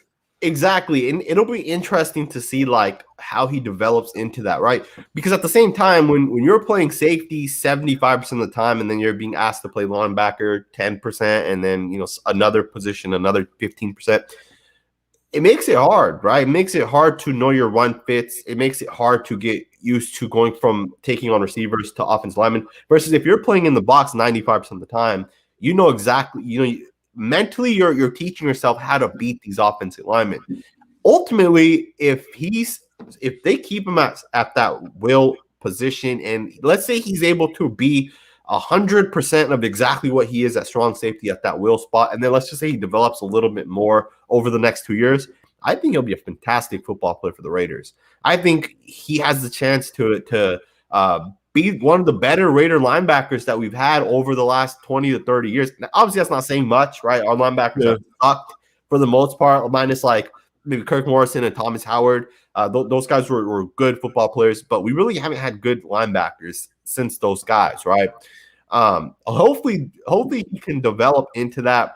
Big Daddy left a $5 super chance. Trayvon Mullen tweeted Brian in. Bringing him in. Casey Hayward. I think, like you said, if he's able to sit there and under Richard Smith and Gus Bradley develop as a will, I can see him being that linebacker. I could. Absolutely. And with him being in there, you wouldn't really have to rotate. Also, I feel like he is I feel like he's better at DB. So then, when you want to go to the nickel, you're already kind of in a nickel. Exactly. You don't even have to rotate guys. If anything, you maybe will rotate the defensive line. Exactly, and that's the thing that I agree with, right? I kind of stated it in a couple of videos the last few weeks, but I don't think the point came across the way you just said it, right? If you have Diablo on the field, you're technically in a nickel, but at the same time you're in base defense, right? But it's technically nickel because he's technically a safety, right? Yep. And I think that's part of why it's so important to have these versatile guys, right? A safety converted into a slot corner, if that works, he's basically a corner at the same time. He might have the skills of a safety too, right? Do you think too many positional switching, like Meek Robertson from last year, from outside to slot, this year Diablo from safety to will linebacker? Do you think that could ultimately mess these players up and possibly not allow them to pan out? 100%. Just think about our draft last year. Just think about it. That's the answer right there. You know what I mean? No, absolutely. Where's Lynn Bowden Jr. right now? Like, he's not even on our team. Like, come on now. What happened to Muse? They were both players that were supposed to switch. What happened to Meek Robertson? He was supposed to switch. What happened? You know what I mean? So half our draft last year, didn't even play. Like, that's a great. We literally had half our draft didn't even see the field. You know what I mean? That's a great point. Come on now, we barely got 2 starters out of it. Absolutely. Henry Ruggs and Damon Arnett. And Damon Arnett was hurt. You know what I mean? And I'm not down on Arnett. He was hurt and he wasn't able to stay in. But I hope Arnett really does step it up though. Absolutely. And I don't know if I missed the super chat. Safon Malik said this, and I don't know if I could have missed it. I apologize. But we're going to go ahead and answer this anyways. Thank you if you did leave a super chat. Sometimes it goes by too quickly, so I apologize. Media ripping Gruden, but praising Kyle Shanahan when he's missed on more picks. I think that's Kyle Shanahan, I'm going to assume, and moved up to get those guys, i.e. Solomon Thomas, McGlinchey, Foster, Ayuk, etc. His last name. I agree, man. It is interesting because the media kills John Gruden and Mike Mayock. We're getting killed right now for this draft, but I could argue this draft is the best draft we've had since Mayock and Gruden have been here, and it's arguably going to be better than the 2014 class. Arguably. Now, we might not have a Cleo Mack, right? But we might have, 4 or 5 good football players, right? And who knows? Maybe Trayvon Merrick could be as impactful as Cleo Mack was, right? From his position versus Cleo Mack's position, because it's possible. Merrick could be the defensive player of the year, flat out. Trayvon Merrick could be the defensive player of the year. So with that, we're on Diablo now. Kuntz, we haven't talked about Kuntz, right? We're gonna get into Kuntz right now. because I want to get into Murray, but I don't want to skip. I don't want to skip and then Absolutely, derail off of I the appreciate subjects. it. But what do you think about Kuntz? I've seen a little film on him, and I like him. I think we talked about him a little bit before, but yeah, I do like him, especially rotation at the Leo spot with Yannick. So that's it right there, man. Honcho talked about it with me. Who do you think's the Leo? And I said it's Yannick Ngagwe. It has to be, right? Like he's done it in the past for Gus, but at the same time, I wasn't 100% sure if he's the guy. I think Honcho mentioned Jonathan Abram possibly being Leo, and obviously, he was joking, and we're kind of arguing about it. Not arguing, but we kind of thought about it. And who else would be at the Leo? It wouldn't be Abram. Abram's a strong safety, right? No, I'm saying like what if it weren't Yannick? Who would it be? Exactly. It would be what? Clinton Farrell's not a Leo. No, there's no way. Zero. They're too big. Yeah. That's not what a Leo is. Leo's a speedy guy coming off a wide 9 technique, coming off the edge, trying to get that sack. At the same time, if he's standing up, he'll drop back in coverage. And we talked about this. You and I did. Malcolm Kuntz, 95% of his snaps, he's standing up, right? He doesn't have his hand in the dirt. And I think that's important for a Leo. The Baltimore Ravens, right? When Yannick Ngagwe was on the Ravens last year, I saw him standing up most of the time, even though when he was off the field, the 4 defensive linemen all had their hands down.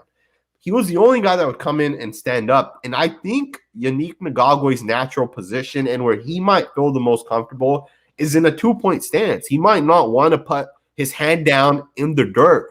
It makes a difference, right? Like your vision's different. If you have your hand down, you're in a 3-point stance, your vision's different. You don't see the same, you don't see the down blocks that are coming from the side.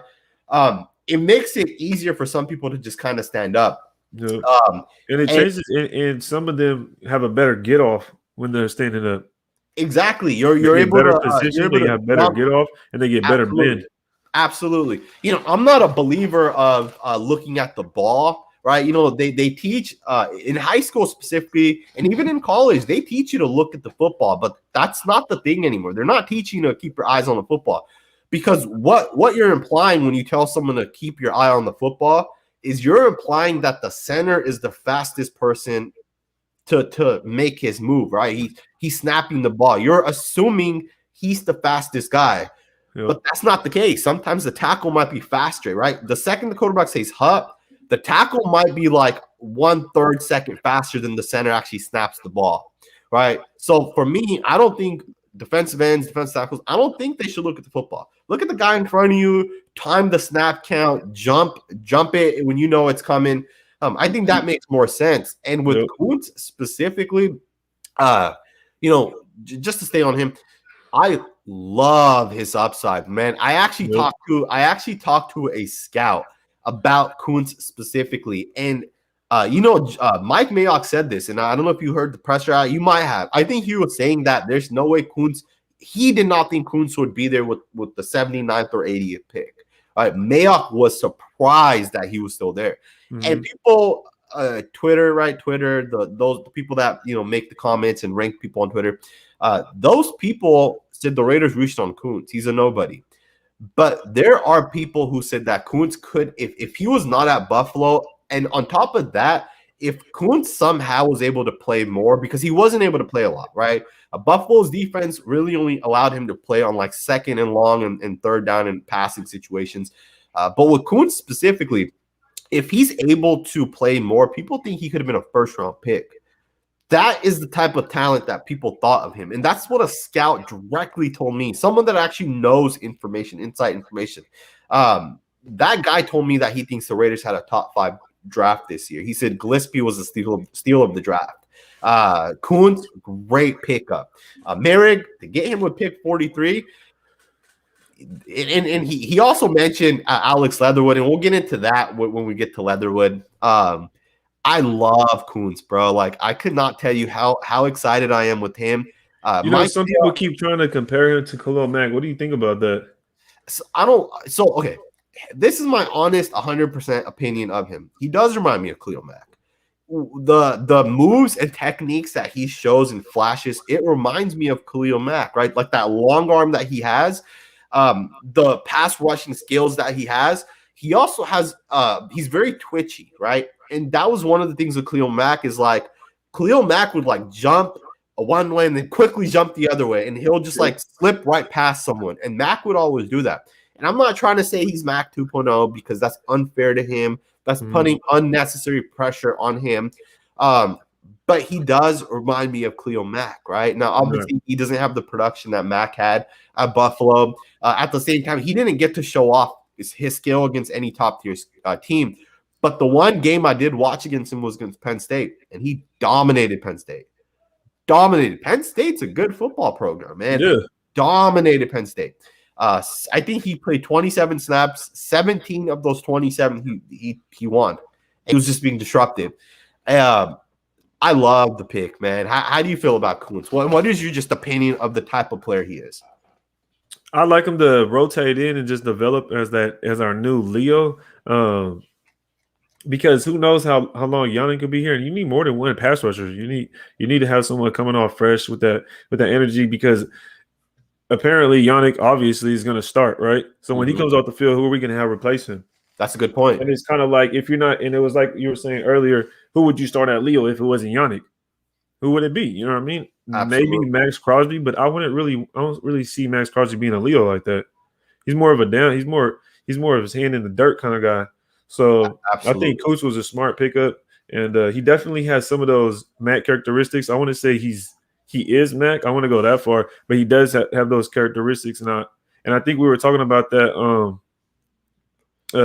Is that like a Buffalo thing? Like the techniques that they have, is that a Buffalo thing that they teach down there? But I like Kuntz. It was a good pickup, and I did want to get an edge for sure. I definitely want to get an edge, and we did do that. But on to Mirig finally. Like no. What do you think? Man, how do we get this one started? Because I feel like this basically made the draft. This pick made the whole draft. Absolutely. First and foremost, I need someone saying Sanjit is stoned, cotton mouth and eyes shot. So I said this, I think 2 or 3 days ago. I think it was on the Thursday draft. So first and foremost, I do not smoke weed. Believe it or not, I do not smoke weed. In the past, I used to smoke weed, but not anymore. At the same time, the reason why my eyes are red is because I have my contacts. Okay, is because I do have my contacts in. But again, I definitely do not smoke weed. But I do appreciate it. TC Michael said it's contacts. It is my contacts. I've had a long day. Believe it or not, I made a Diablo video at like 6 o'clock in the morning. I put my contacts at 6 in the morning. I've been out all day, so they've kind of been in all day. I should have probably taken them out at some point. Someone said Sanjit needs to invest in Visine. Yeah, man, maybe. Maybe. Regardless, either way, we're gonna get into this. Someone says Sanjit does not partake in the devil's lettuce. That's a funny comment, man. Yeah, I definitely don't. But we are gonna talk about Merrick, and let me confirm if the Casey Hayward situation has been confirmed as well, because I only see one article, and that is Silver and Black Pride, which is interesting. I'm surprised that they jumped on it so quickly if it wasn't 100% confirmed, right? Some people are saying the Raiders signed Casey Hayward. The tweet from the source has been deleted. So as far as I know, it hasn't happened. We'll keep you posted.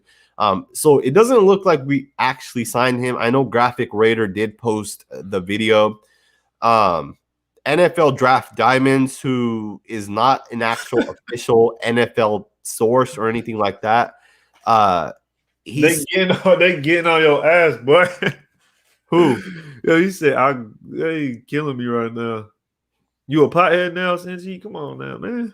What we got going on? Okay, someone said I grow weed. Yeah, I don't smoke anymore, man. I don't know if you do, DG, if that's something you want to share, but I just don't, man. Like, I hardly drink alcohol, honestly, either. Not that I don't, right? Like, I'll have I'll drink Jameson every now and then, right? If I go to like a party, a wedding, or something like that.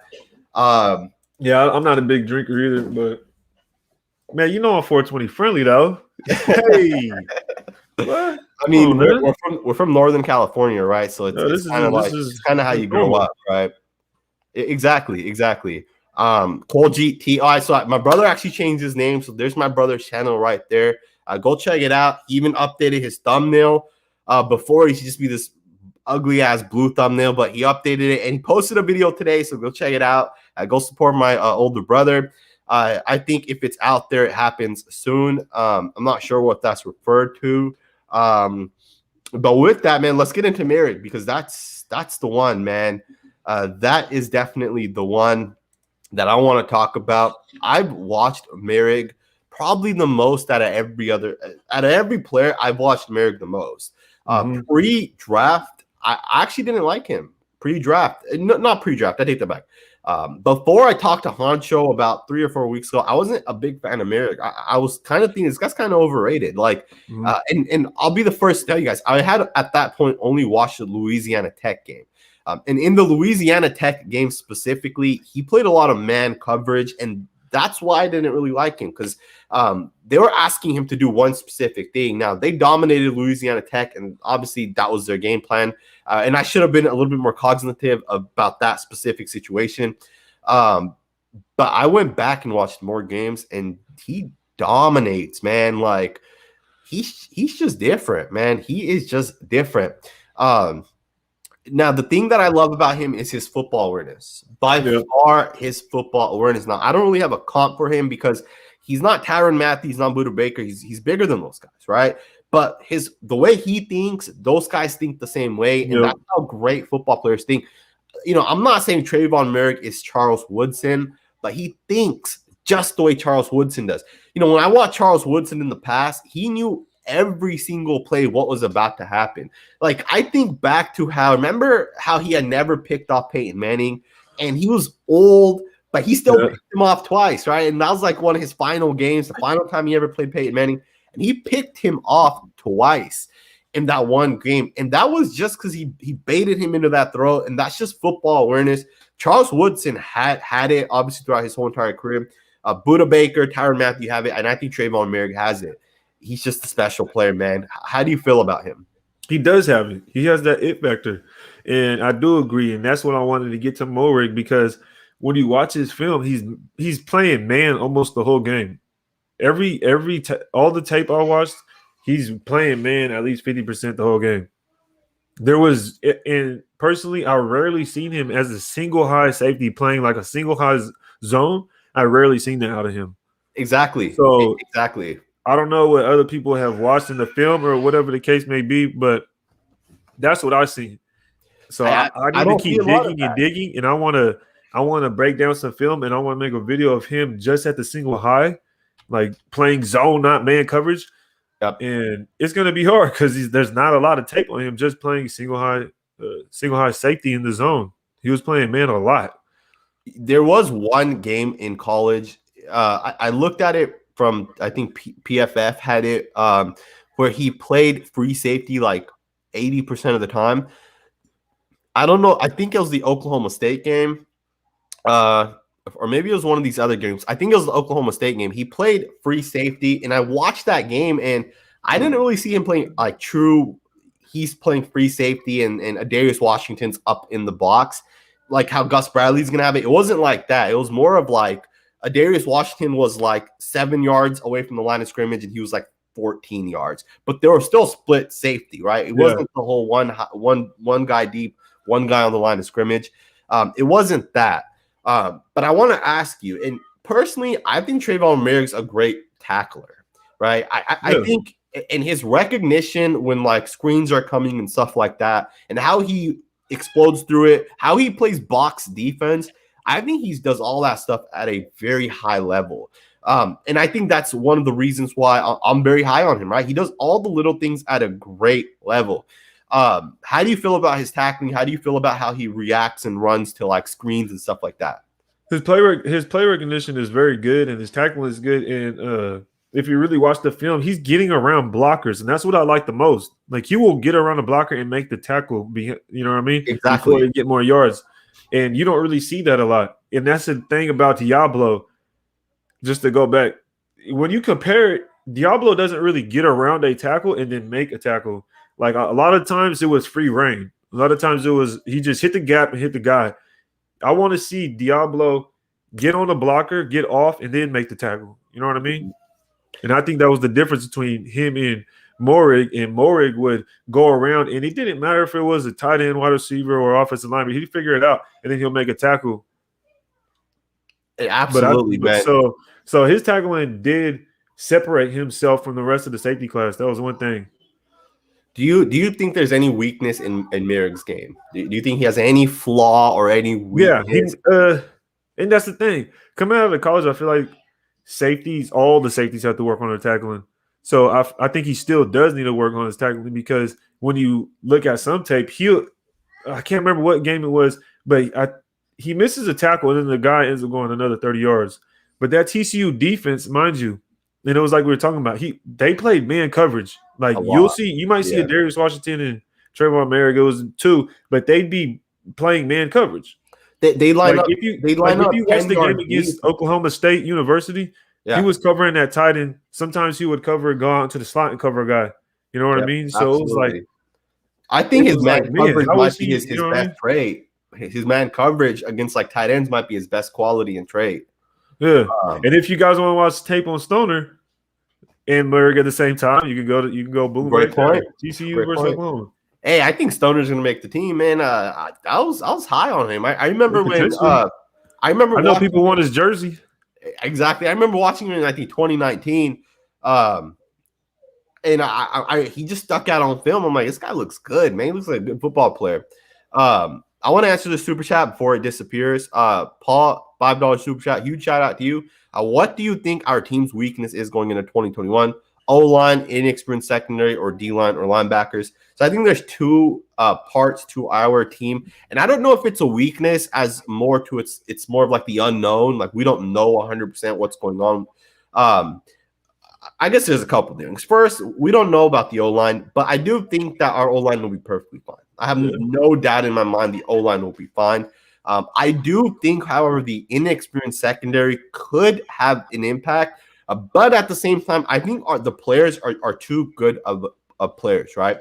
I think Trayvon Merrick's going to be Defensive Player of the Year, or he'll be up there as one of the candidates for Defensive Player of the Year. Defensive Player of the Year or Defensive Rookie of the Year? I'm sorry, Rookie. Rookie Defensive Player of the Year. He'll be one of the guys, right? And of course, he'll have to have at least 3 or 4 interceptions. He'll have to have at least like 60 tackles, maybe a couple sacks, couple fumbles. But more than that, the Raiders defense has to be a top 10 defense or top 15 defense, right? If we're bottom of the pack, he's not going to get Rookie Defensive Player of the Year. So I think these comments are killing me, man. These comments are killing me. They say Sanjit is high on Stoner. you just called yourself out, man. I do think also the pass rushing defensive aspect of our D-line is going to be an issue. That's the only part that kind of scares me going into this season because we really haven't addressed it. What do you think? Are there any weaknesses? I think you just basically listed them all. You know what I mean? Offensive line has some question marks because we just don't know. We haven't seen them play yet. And then the same thing with our defense. Has it gotten any better? Will Gus Bradley work out? So that's you basically hit the nail on the head. You know what I mean? Mm-hmm. Absolutely, man. Hey. Again, thank you for the super chat and all the other super chats in the past. Huge shout out to all of you guys. Corey K, is he playing chess when everyone is playing checkers? Who is he? I'm assuming you're talking about Merrick. I think yes. I 100% think so. That concept of a person playing chess while everyone else is playing checkers, you can't attribute that to a lot of different players. I think Merrick is, right, and I think Tyrann Mathieu did, at least in the past, right, when he was maybe a little bit better physically, he was younger. Buda Baker, I think, does the same thing. And again, Charles Woodson did that, right? Charles Woodson played chess while everyone else played checkers. And what that means is he was just better than everybody. He knew 2 steps ahead of everybody else. It's what Peyton Manning did throughout his whole entire career. I think Merrick did that in college, right? Will he do that in the NFL? You know, we'll kind of see. I think a lot of it will have to depend on his adjustment of the game speed, right? Because that's what's going to really, really matter. To that same point, I think Jonathan Abram does the same thing. There's times where Jonathan Abram comes from 15 yards deep and hits a guy behind the line of scrimmage. You don't even have to watch his film. You can just put on his highlights from 2020. I know he had a couple missed tackles. I know he had one or two blown coverages, especially against the Chiefs one. I know everyone brings that one up. But look at the huge hits on Christian McCaffrey, the huge hit on Kareem Hunt, the hit against, I don't remember who it was, but it was like an end round coming around. And he went between two guys and straight smacked the wide receiver for a loss of like 4 yards, right? Yeah, that was Roberts against the Bills. Against the Bills. Exactly. That's exactly who it was. It was against the Bills. You know what would be crazy? And I wouldn't be shocked, man, if the Raiders by the end of this year have the two best starting safety tandem in the whole entire league. I would not be surprised because Trayvon Merrick, people say, is a special player, right? He is a special player, and I think Jonathan Abram is a special player as well. What do you think, man? How do you feel about the safeties? Do you think Merrick is playing chess while everyone else is playing checkers? Most definitely. Most definitely. I think we could have potentially the best safety duo in the league. And not only that, we're going to probably have the best safety room potentially in the league. Absolutely, man. The safety in general. I totally agree with that. I feel like at this point, if we don't have at least one all-pro safety in our damn building, then we got an issue. Like, exactly. Like, come on. We have to at least have one baller in the safety room. You know what I mean? And at this point, we got to have somebody that can get to the quarterback. So here's another thing, right?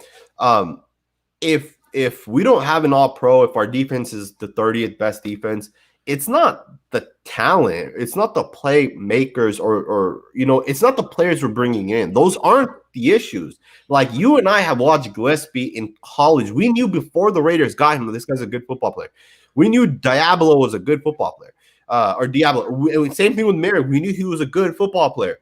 So it's not the players we're bringing in. At that point, it would be coaching. And I think Gus Bradley has had success building, at this point, 3 different defenses, right? I mean, he went from the Seahawks to the Jaguars to the Chargers. And all 3 of those different teams have had good defenses.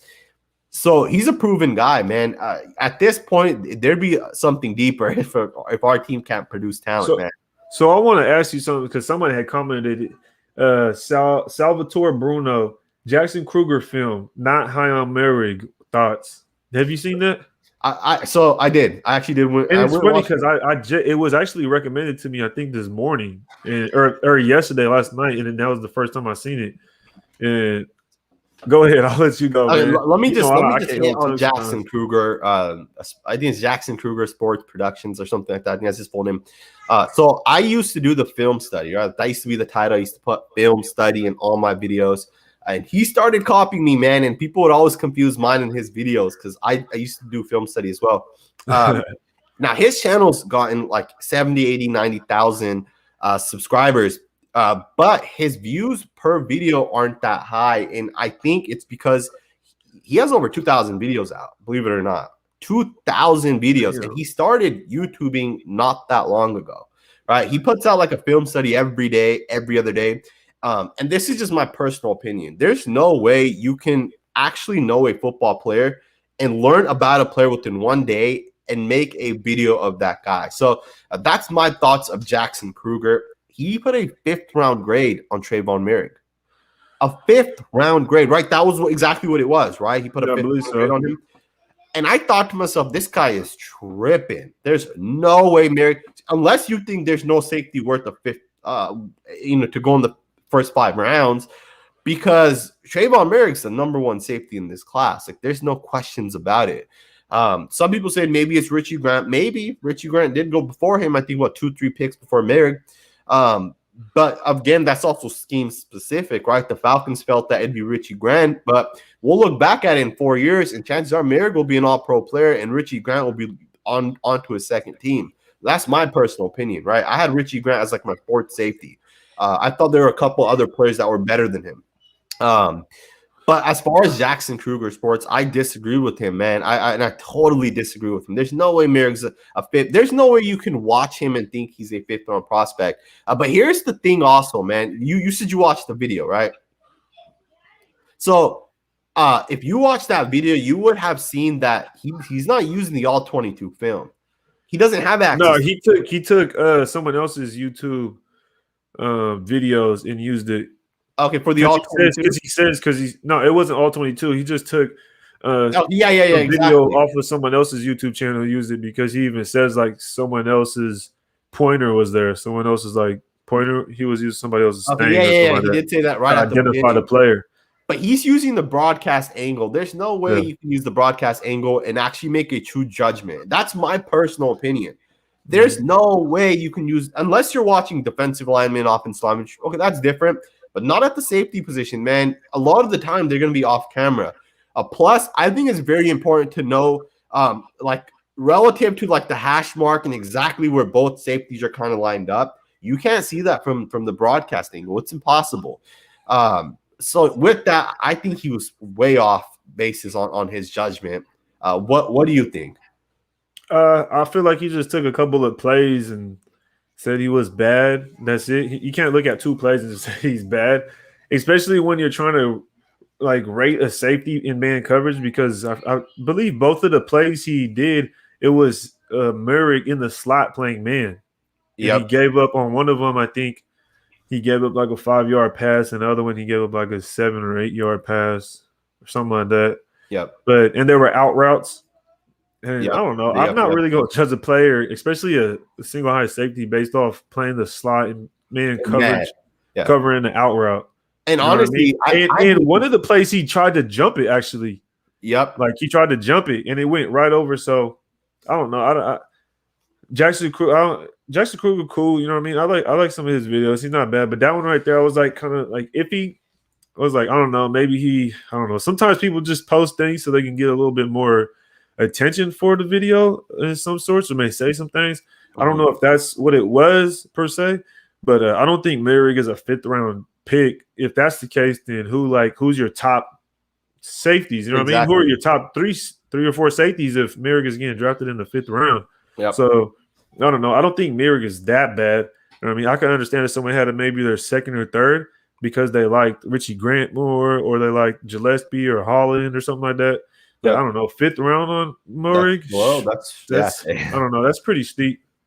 Absolutely. But the thing is like, you can look at what like scouts are saying, GMs are saying. Just Google it and look into it. And maybe he didn't like Merrick for whatever reason, but it seemed like he didn't like Merrick, and then he wanted to make a point of like plays that he gave up. Like, because I'm sure you can watch Merrick's tape and find a handful of positive plays as well, right? Yeah. But I want to get through these super chats really quickly, and we'll jump into the 1st round pick as well. But do you have any final thoughts of Merrick or the Kruger video or anything like that? Gillespie's my favorite pick, and then Morig after that is my second favorite pick. Well, I mean, you're a secondary guy, right? Morig was the guy I wanted. So, and I played DB. I played DB when I played football, man. Yeah, and you're a damn good corner, man. Like for real, you're damn good. You're the best corner on the team. So, Merrick checks all the boxes. Super chat. He does remind me of Charles Woodson. Leadership, tackling, the way he scans the field, and he hits like a linebacker. I don't disagree with that, man. I don't disagree with that. I appreciate the super chat. I think Merrick's special, man. I think people are going to be surprised of how good of a football player he is. I'm gonna drop something on Merrick just to show like him actually missing tackles, some of his cons. I'll break it down, and I'm gonna show like how often he did play single high safety, because like I said, I like to do videos that are a little bit more specific. So it's like I just don't want to show Merrick. I want to show Merrick only at the single high, but it's like there's not a lot of film on him just at the single high. So I just had to keep digging for that. Yep. No, I totally agree, man. I totally agree. So what's the weakest link on this team? The weakest link on this team, it's hard to say. Maybe it's our wide receivers. It's hard to say. I think our roster is really good, dude. Honestly, I think coaching, like our offense is already a top. It's the 10th. It was the 10th best offense last year. The weakest link was the defense in general. But I think the weakest link last year was Paul Gunther. I think that was the weakest link. If you're going to say positional unit, maybe defensive tackles, maybe our pass rush in general, because we don't know if it's going to work still, right? We don't know if Yannick Ngakoue is going to take us over the top. We still don't know. And again, huge shout out to you. What do you think is the weakest link? I'll agree with you with the defensive tackle. That's why when I talk about the draft, mind you, before I say this, Merrick was my guy, right? But imagine if we had grabbed Leatherwood, which some people were upset about, and then in the second round we grabbed Barmore, and then we end up grabbing still Kuntz, still Diablo, and then still Gillespie. That's you know what the I mean? thing. And I So would have been fine with we that. would have been stacked at every single level. I would have been fine with that. I would have loved that. You know what I mean? But another thing too, though, is maybe the Raiders didn't want Barmore because they already are fine with the defensive line. Yeah, right? yeah. Maybe they think like Vickers and Quentin Jefferson and Unique Ngagwe, these guys can get after the quarterback, and maybe they can make things happen, right? Yeah. Nick, $5 super chat, thank you. Said any way you look at it, our defense is upgraded, and Hayward, and if Hayward is signed, even better. Totally agree with you, man. I cannot disagree with anything you said. Again, thank you for the super chat. Corey, thank you as well. Just think if Gus had Carr instead of Bortles. That is a freaking fact, man. You know, Gus Bradley was stuck with a bad quarterback, man. And that's the thing is the Raiders have a good quarterback, and we have to build him a defense. No team will have long-term success without a good quarterback. And the Steelers are about to go through this because Big Ben's getting old. You can have the best defense out there, but you have to have a quarterback for the long-term success, right? Especially to win a Super Bowl. Like, how many years have the Ravens been going to the playoffs versus how many Super Bowls have they actually won? They won one Super Bowl, right? And they've been to the playoffs almost every single year, right? Jonathan Abrams, probably a fake account, but huge shout out to you anyways. Sanji, I'm here. Do you think I'm the best safety in the room? Absolutely, man. Thank you for tuning in, man. I appreciate it. Hold on. John Abram. I don't know, man. You got some competition now, man. You got some competition now. That's the real John Abram. No, in all seriousness, do you think John Abram has a higher ceiling than Trevon Murray? That's such a hard question, man. Yo, let us know in the comments. Does Murray have a higher ceiling than John Abram? That's a good question. I want to see what the comments say, and we'll get into that again. We'll get back into that. That's gonna be good. That's a good one. I'm gonna have to ask around with that one. So Jackson always hates on the Raiders. I don't watch his videos, to be honest, but I did tune into that one. I wouldn't say he always hates on the Raiders. I wouldn't say that. Okay. Yeah, and do you tune into him like regularly? In the past I did. I did. Okay. Davis being poor will forever haunt us. Byron Hernandez left $2 super chat. You know, I do think that once things open back up in Vegas, I think his you know, and I hate using the word the value of the Las Vegas Raiders because the value of the Raiders doesn't do anything for Mark Davis. Mark Davis could be worth $15 billion. Or the Raiders could be worth $15 billion. That doesn't do anything for Mark Davis. That doesn't mean Mark Davis is somehow getting more money, right? But I do think the fact that we went to Vegas, I think one of the biggest things that will happen, and this is more of like a 20 to 30-year plan, I think people are going to visit Las Vegas from other countries, other states, and maybe they're not into football, but maybe they'll go and check the Raiders out, and maybe they become fans, and over the long run, the Raiders end up getting more money from that reason. But yeah, it does kind of suck the fact that Davis isn't the wealthiest owner, right? Because it does make a difference. Like apparently the rumors were we cut like Gabe and Rodney and Trent for the cash purposes, right? That we didn't want to give them the cash that we owed them because Cap, and I'm an accountant, so I know this in a very thorough way, right? It's the same way when you look at like Amazon, right? People always say profits that Amazon made. Profit is not the amount of cash you bring in, right? Because there's always like in the NFL terms, you might pay cash to someone at the beginning of the contract, but you accrue that money, right? You might sign someone for $60 million for 3 years, but you won't pay them $20 million every single year in cash. You might give them $50 million in cash in the first year. And from a cap perspective, it's only $20 million for 3 years, but for the second 2 years, you might only give them $5 million in cash each of those 2 years. Yep. And I don't know if it was true, but that's what people are saying was one of the reasons why we had to cut some of our linemen. I mean, if that was the case, that is unfortunate because then our team isn't being built based off of, you know what I mean? Based off of talent. It's not being based off of really anything but this man's pockets. So I hope that's not the case, y'all. Absolutely. Salvador, huge shout out to you for the $10 super chat. Really does mean a lot, like for reals. With Casey Hayward signing, Nevin Lawson should be cut immediately. This is the best I've felt going to any season, but I'm not getting ahead of myself because we all know I'm excited though. I agree, man. This is definitely the most excited I've been for a really long time. Like flat out, from the players we have on our roster to all the moves we've done. The coach especially, right? For the last 3 years, we've had Paul Gunther. The defensive coach has me pumped up. The players, Merrick, Abram, all these guys are going to get better over time. I don't know if it's confirmed, the Casey Hayward. But if that is confirmed, yeah, get rid of Nevin Lawson. Obviously, I'm not a huge fan of his. I do think that there is a part to Nevin Lawson that the team likes, right? He's a good character person. I know he's getting suspended for PEDs every single year, but he is still a good character person. He's a veteran. He's a leader, and he shows the other players how to do it the correct way, right? And you can never underestimate that. But again, huge shout out to you for the super chat. No, he hit it right on the head. We can't get it ahead of ourselves. We got to see the production. You know what I mean? Yep.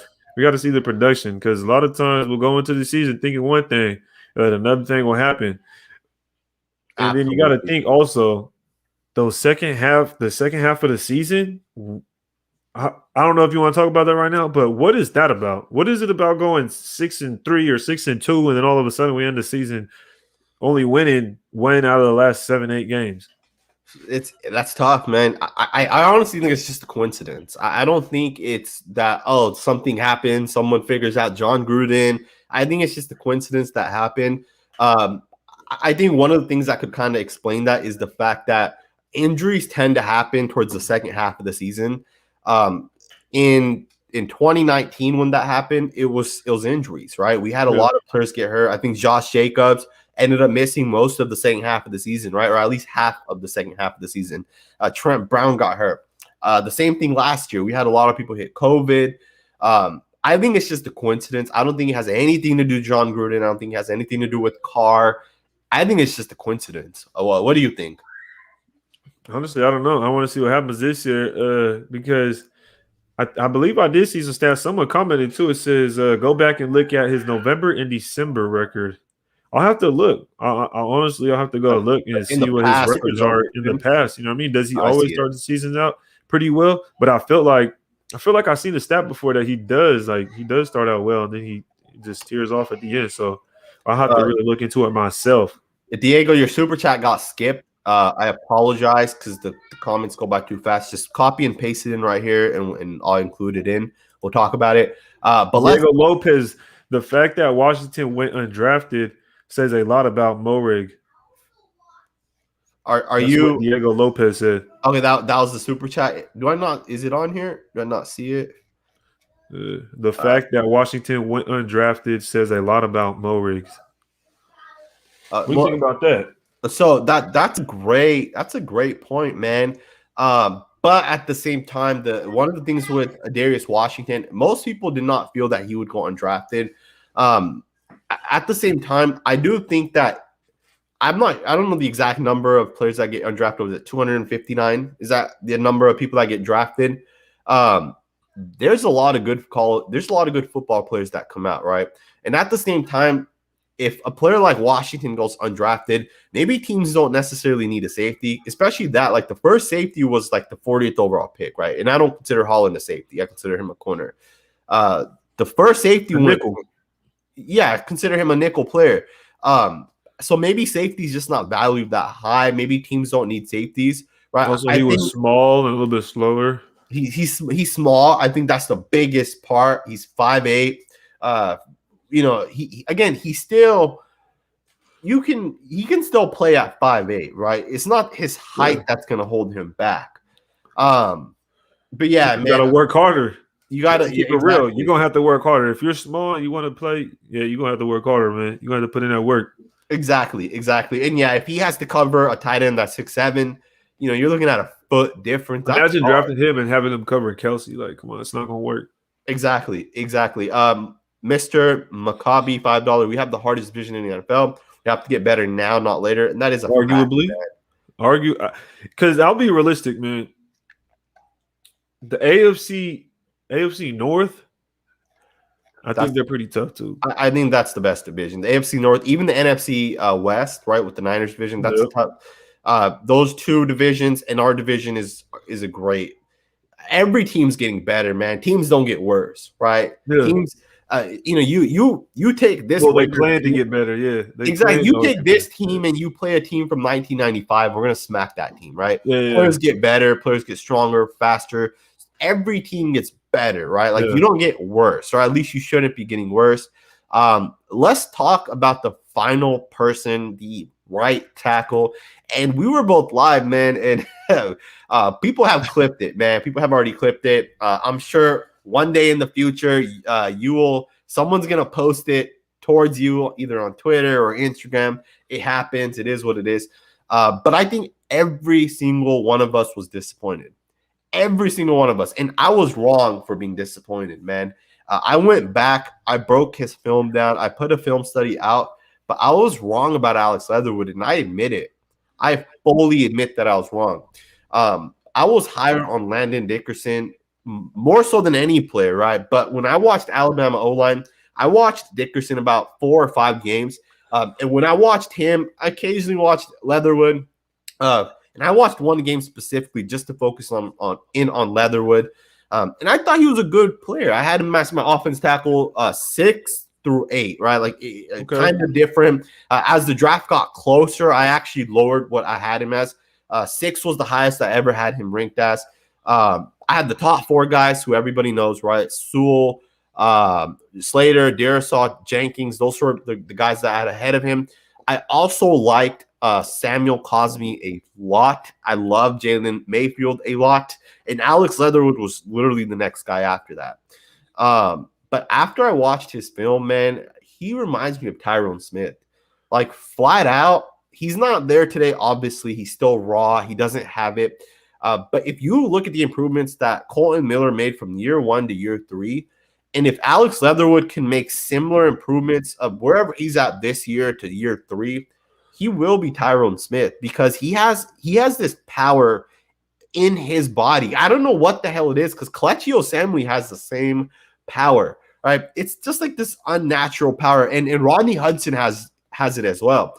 They can go head to head with anybody. It doesn't matter. That's that grown man strength. It's the grown man strength. But the thing is like they don't look any different than anybody else. Mm-hmm. It's just something to it, man. It's grown man strength, and they will handle any defensive tackle or defensive player. And I think Leatherwood's going to be a special player, man, if he's able to be fully developed. Solely based off of how powerful he is, his punch. He doesn't punch all the time, but when he does punch and when it does land, I saw a play, man. Who was he playing? I can't remember on the top of my head exactly who he was going up against. I think it was last year or the year before. I think it was Kavon Chasen, who was the LSU defensive end. Yeah. He did a double punch, right? Like, so he took a step back and a Chase or a Kavon. Is it Kavon Chase? Is that his name? Kavon Chasen, I think might be his name. Yeah. He went towards Leatherwood, and Leatherwood punched him with both hands, picked him up off the ground, and literally pancaked him, right? And when I saw that play, I was thinking, "What the hell is this?" And that was in the last day or two, so I had already made my Leatherwood video. But I'm gonna make a small clip. I'll include that video as well, and I'll post it on either Twitter or Instagram. But the guy's a beast, man. Like, when he strikes you and he wants to strike you, he will put you on your ass, man. What are your thoughts? I agree with you. But the one thing that I did notice is I don't know. Personally, I felt like his I wouldn't say toughness, but I say like his bully in him. He needs to get that bully in him, right? Because when he run blocks, he does not have it. The only knock I really have on him is when his get off. I feel like he kind of gets off slow, because I remember we were watching film together on him, and I went back and I was watching more plays, and then I even asked my girl, I was like, "Yo, come here, tell me who was the last person to move on this play, right?" Yeah, and I do it slow motion, and she's like, "That guy." I was like, "Yeah, that's who we drafted." And then she leaves. But nah, he's bigger than everybody. His pass blocking is great. His run blocking is great. He's a high rated offensive lineman. I'm glad we got him. I did want somebody else, but I'm glad we got him. In the Morig pick just made it that much better. You know what I mean? I think, but I also see that people say he was the highest rated run blocker.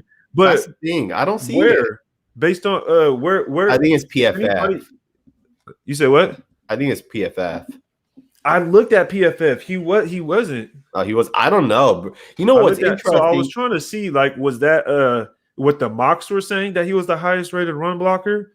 So like, here's what Brandon Thorne said. Here's what Brandon Thorne said, because I looked into what he had, and he actually did a video with Alex Leatherwood. He got Leatherwood on, and if you guys aren't subscribed to Brandon Thorne's premium content, because it's not public, you guys can't see it unless you subscribe to that.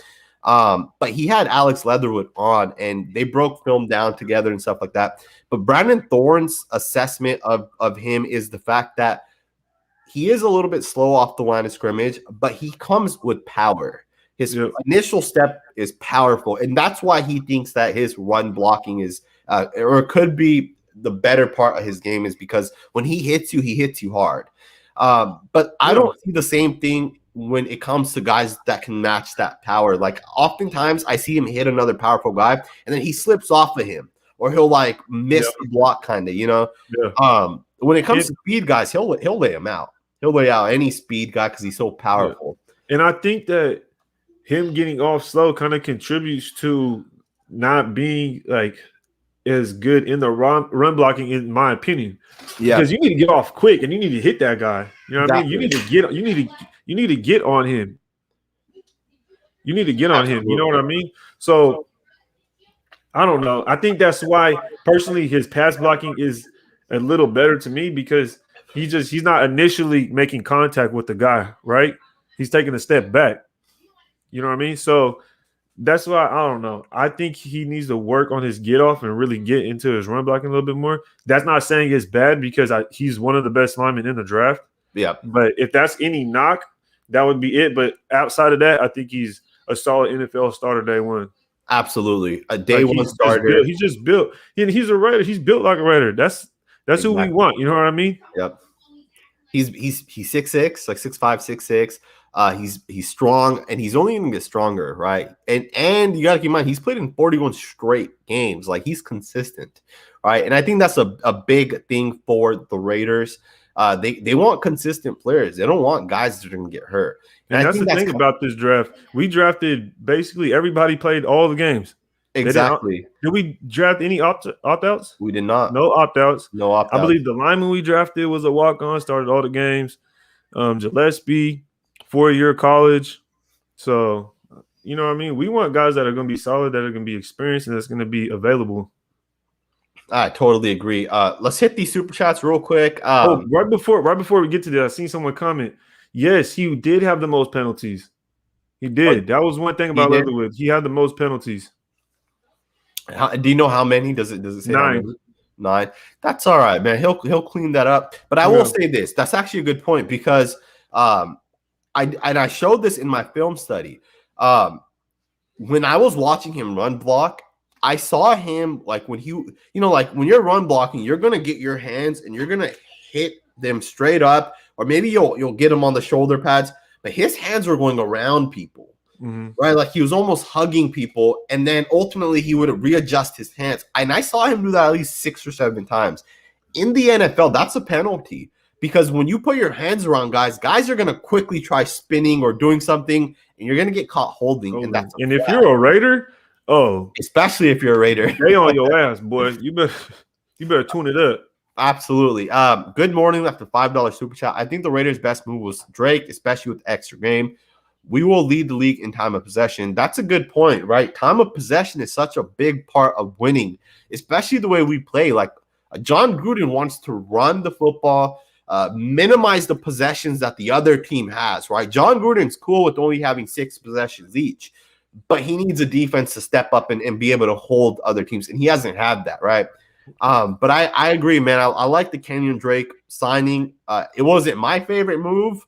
I don't think it was the best move. I think the Merrick pick with pick 43 was the best. I think the trade up was the best move, man. I don't even care that we got Merrick. Yeah. I think the fact that we're aggressive about it, even getting Tyree Glispy, we're aggressive about that.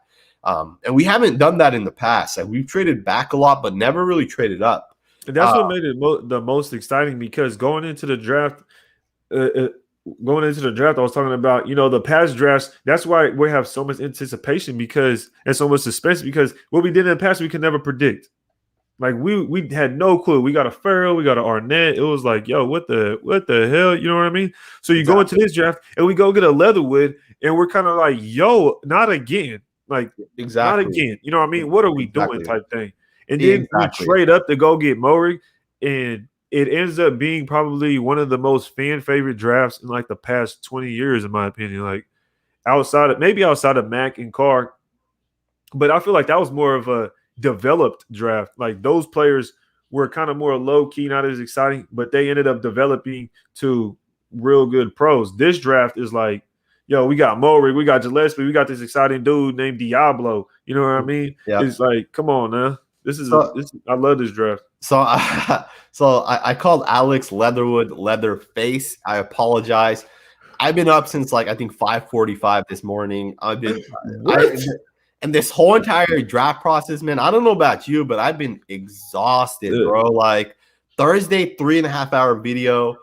Friday, 2.5-hour video. Plus, I put out 4 total videos on Friday. Saturday, I put out 2 videos plus a film study in the morning. This morning, I got up at 5:45 to put that film study out. From, I'd say, 9:30 up until literally probably 4 o'clock. I was out all day. So I apologize. It's definitely Alex Leatherwood. But 1995 said, I hope Trey Ragas makes the team as a depth spot. That's the running back, I think, from Louisiana. Maybe he does, but I do like Jalen Richard. We do. I feel like as fans, we do kind of undervalue Jalen Richard. He's still a good football player, right? Like, he does a bunch of the little things. He's great in pass protection, right? He's better than Josh Jacobs in pass protection, in my opinion. Like, Jalen Richard will hit you, right? Tyree Glispy is Abram insurance. He could be, right? Maybe. We'll obviously see what ends up happening. I think Gillespie could play free safety too. Absolutely. Shout out to you, Docs. Shout out to my boy Sanjit and Ray. Shout out to you, man. Go follow Docs if you guys don't already follow him. He puts out a lot of great content. I'll be on his channel soon. I hit him up on Instagram. I think I have 17 or 18 Instagram DMs right now, and I'm pretty sure one of them are his. So I'll probably check that today. And then maybe I'll be able to come on maybe Wednesday. I'm free on Wednesday, so I don't go to the gym on Wednesday. So after work, I go to the gyms, and which is typically Monday and Wednesday, or Monday and Tuesday, and I'll take Wednesday off. So maybe Wednesday we'll be able to get together. I'll hit you up on Instagram. Shout out Docs, man. Shout out Graphic. Yep, exactly. I'm gonna answer this last super chat. Do not leave any more super chats, you guys. We're gonna end the video in just a second. I want final thoughts, but let's get into this super chat. $20 from Salvador. I appreciate it. We don't need Rodgers. Tired of Raider fans calling for that trade. Cardinals are system and receivers, and they've been training good this offseason. He's just always needed a defense. Rather trade for Julio, Rodgers, Denver. I agree. If you're going to ask me about Aaron Rodgers, and I already made a video that'll post tomorrow, I don't want Aaron Rodgers, man. I know Aaron Rodgers is better than Derek Carr. That is a fact. You cannot argue that. But Aaron Rodgers is 37, 38 years old. Aaron Rodgers has 2-3 years left. Derek Carr has a long career left still. And I don't think the drop-off's that big. Now, obviously, Rodgers is better, right? I mean, there's no argument. Aaron Rodgers is one of the top 3 or 4 quarterbacks. He threw for 4,800 yards. Actually, I think he had 4,300 yards, but he had 48 touchdowns to 5 interceptions. That's unbelievable, right? That's crazy. But yeah, man, what do you think? Did you hear about the rumors that dropped today that Aaron Rodgers apparently wants to be a Raider or something to that tone? Did you hear those rumors? Man, I want Carr. Carr is Carr is probably the best player on our team. One of my favorite Raiders. If we got rid of him, we'd be stupid because we'd have to give us so much more. And that wouldn't even be worth it. Like, give Carr what you have to do is give Carr at least a top 20 defense to see what he can even do. Like, you've only gave him a defense that was ranked 20 one time. Outside of that, they were worse. He's only had a defense that was ranked 20th one time. So you can't do that. You go look at Aaron Rodgers. Aaron Rodgers is better without a doubt. But you got to go look, you know what I mean? Unless he has a defense that's ranked in the top 15, he's not going to make it to the playoffs. You know what I mean? Exactly. Like, he's just not. You can go look. We're still winning 8 games, and we still won 8 games with one of the worst rated defenses, you know? Yes. And personally, I would rather have Julio Jones as well instead of Rodgers. First of all, if we're going to get Rodgers, he's not going to go for more than like just one first-round pick at the very max. Maybe just a second-round pick, right? Because at this point, Rodgers has already said, I'm not staying with Green Bay. I'm not going to play for Green Bay. At that point, Green Bay has lost they've lost the benefit of the doubt. It's different if Rodgers says, I love Green Bay, I want to finish my career here. But it looks like Rodgers wants to leave. So a team might be able to do that for a second-round pick. With Julio, you might be able to get him for a second-round pick. And I would rather have Julio Jones as well if we're going to trade for one of those guys. Carr has at least 10 good years left, right? Yeah. Again, Rodgers probably has, what do you think, 3 to 4 at most? Who? Maybe? Rodgers. Well, if that, man. He's 38. He'll be 38 when the season starts. Not everybody's Tom Brady. There's only been one Tom Brady. And Rodgers does get hurt. Exactly. Old man's Raider Nation, last super chat of the day. I eat my words. Draft was a success. Strong B+, A-, best draft in years. Bradley has a new bag of tricks to work with. 100,000% agree. I give this draft an A, a solid A, because of the fact that we hit on every single need. Over the last couple of years, we've gotten some corners, and now we've gotten ourselves some safeties. You let these guys develop under Gus Bradley's system. There was a time when no one knew who Earl Thomas and Cam Chancellor were because they weren't highly rated picks, right? No one knew who Richard Sherman was. Brandon Browner came out of nowhere, and these guys had created probably one of the greatest defenses between the 2010s, right? They might be the greatest defense, and that was Gus Bradley's defense. Like, Gus Bradley ran that defense. I think the Raiders are 100% doing everything the correct way. I'm very pumped up, man. Do you have any final thoughts on the draft? Anything you want to touch on? I would give it an A. Also, everybody in the comments, drop your grades down. What do you guys think of the draft? What do you guys think of the draft? What you guys' grades for it? But my number one question, because I do hear that a lot, people will give it an A or like a B plus. What would you have changed to make it that A plus? No, and you know what's crazy is if we took Alex Leatherwood with pick 48 or 43, whatever, and we got Merrick with 17, everyone would say it's like an A plus draft. We still got our guys. And the thing is, it's like we wanted Alex Leatherwood, right? And because we took him with 17 and most people said he wasn't worth pick 17, and I didn't touch on this, but I'll just say it. Jim Nagy said that he reached out to teams that were picking between picks 20 and 32. I think he said he reached out to multiple teams, and he had multiple teams say that they would have possibly taken him if he was still there. So he was a first-round pick. And Jim Nagy confirmed it, that scouts viewed him as a first-round pick, and there are teams that would have taken him. I think you mentioned that the Colts wanted to trade up, or the Colts wanted him. I heard that the Vikings were interested in taking him, but the Vikings actually thought that he would actually slip. So that's on the Vikings, right? They didn't do their homework. They thought he would slip, and they didn't get their guy. And I believe they tried to trade up. They tried to trade up, and they offered some. But initially, they traded back, right? Because they were picking, I think, at 16 or 15 or 16. They traded back, and they thought they would still get Leatherwood. The Raiders took him, man. I think the Raiders hit, and man. I think Mayock said that they tried. The Raiders actually got an offer, but it wasn't good enough. So they ended up just taking Leatherwood. Offered him a trade. I think he was saying it was the Colts. It may have, so it may have been the Colts, but I want your predictions. I want your predictions real quick. But I want you to answer it though. What would have made it an A plus? If you give it an A, what would have made it A plus? For me, it would have been looking back at it now, right? Because obviously I wasn't too happy about the Leatherwood pick. But the one thing you can't change is Leatherwood, right? Say you keep Leatherwood, and then for me it would have been if we got Barmore. If we would have went and got Barmore, and then we got Kuntz, Diablo, and Gillespie. I feel like right there. To me, I'm high on Gillespie. You know what I mean? So I don't think Gillespie isn't Trayvon Merrick, right? No. I think Gillespie will be a good football player. But if Gillespie was a full-time starting football player, I think he would just be like another guy, right? And I don't think Gillespie is going to be a Pro Bowler or an All-Pro player. I don't think he'll ever get there. But I think Merrick can get there. Okay. But at the same time, I agree with you, right? Because we don't have a pass rushing defensive tackle. The Patriots went up and got Christian Barmore. The Patriots have historically they've created all Pro Bowl players. When the Patriots take guys in like the second, third rounds, those guys generally hit because all the Patriots players are smart. They're all good. They all know what they're doing. Mm-hmm. I think Christian Barmore is going to end up being a top 5 defensive tackle within 2 to 3 years. Like I think that is where he's going to end up being.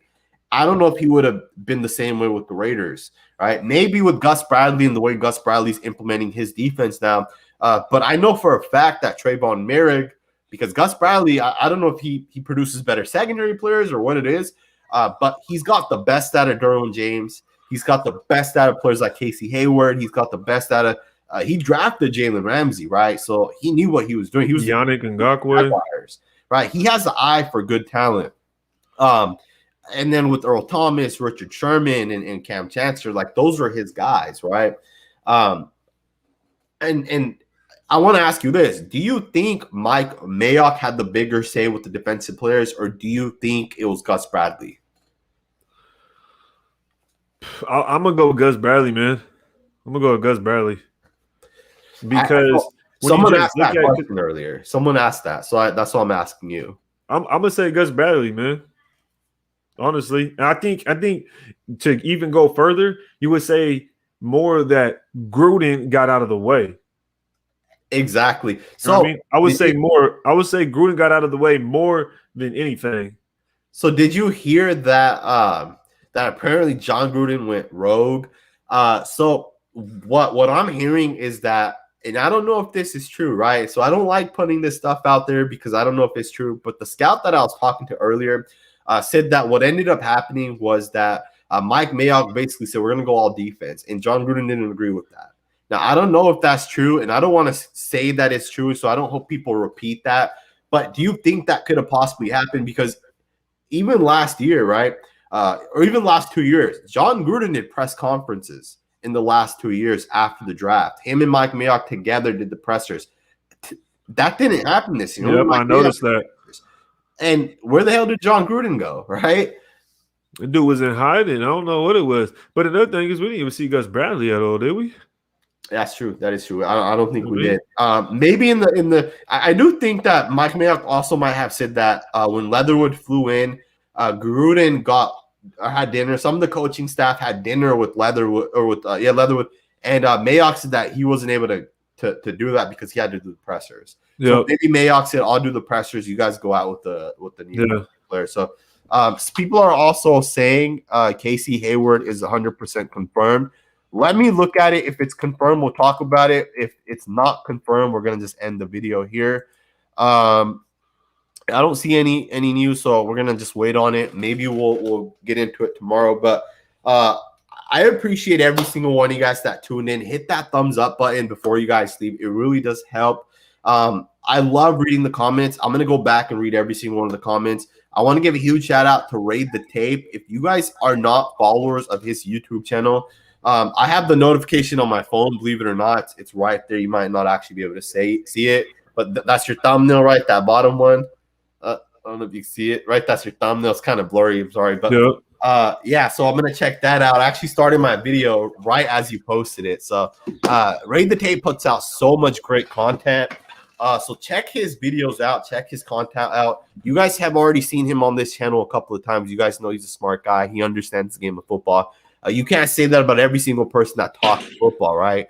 But Raid the Tape does. So huge shout out to him. Any final thoughts, man? No, I just appreciate you bringing me on again. Shout out to Raider Nation. I want to say this is just the greatest draft ever, but I say this is probably the most fan favorite.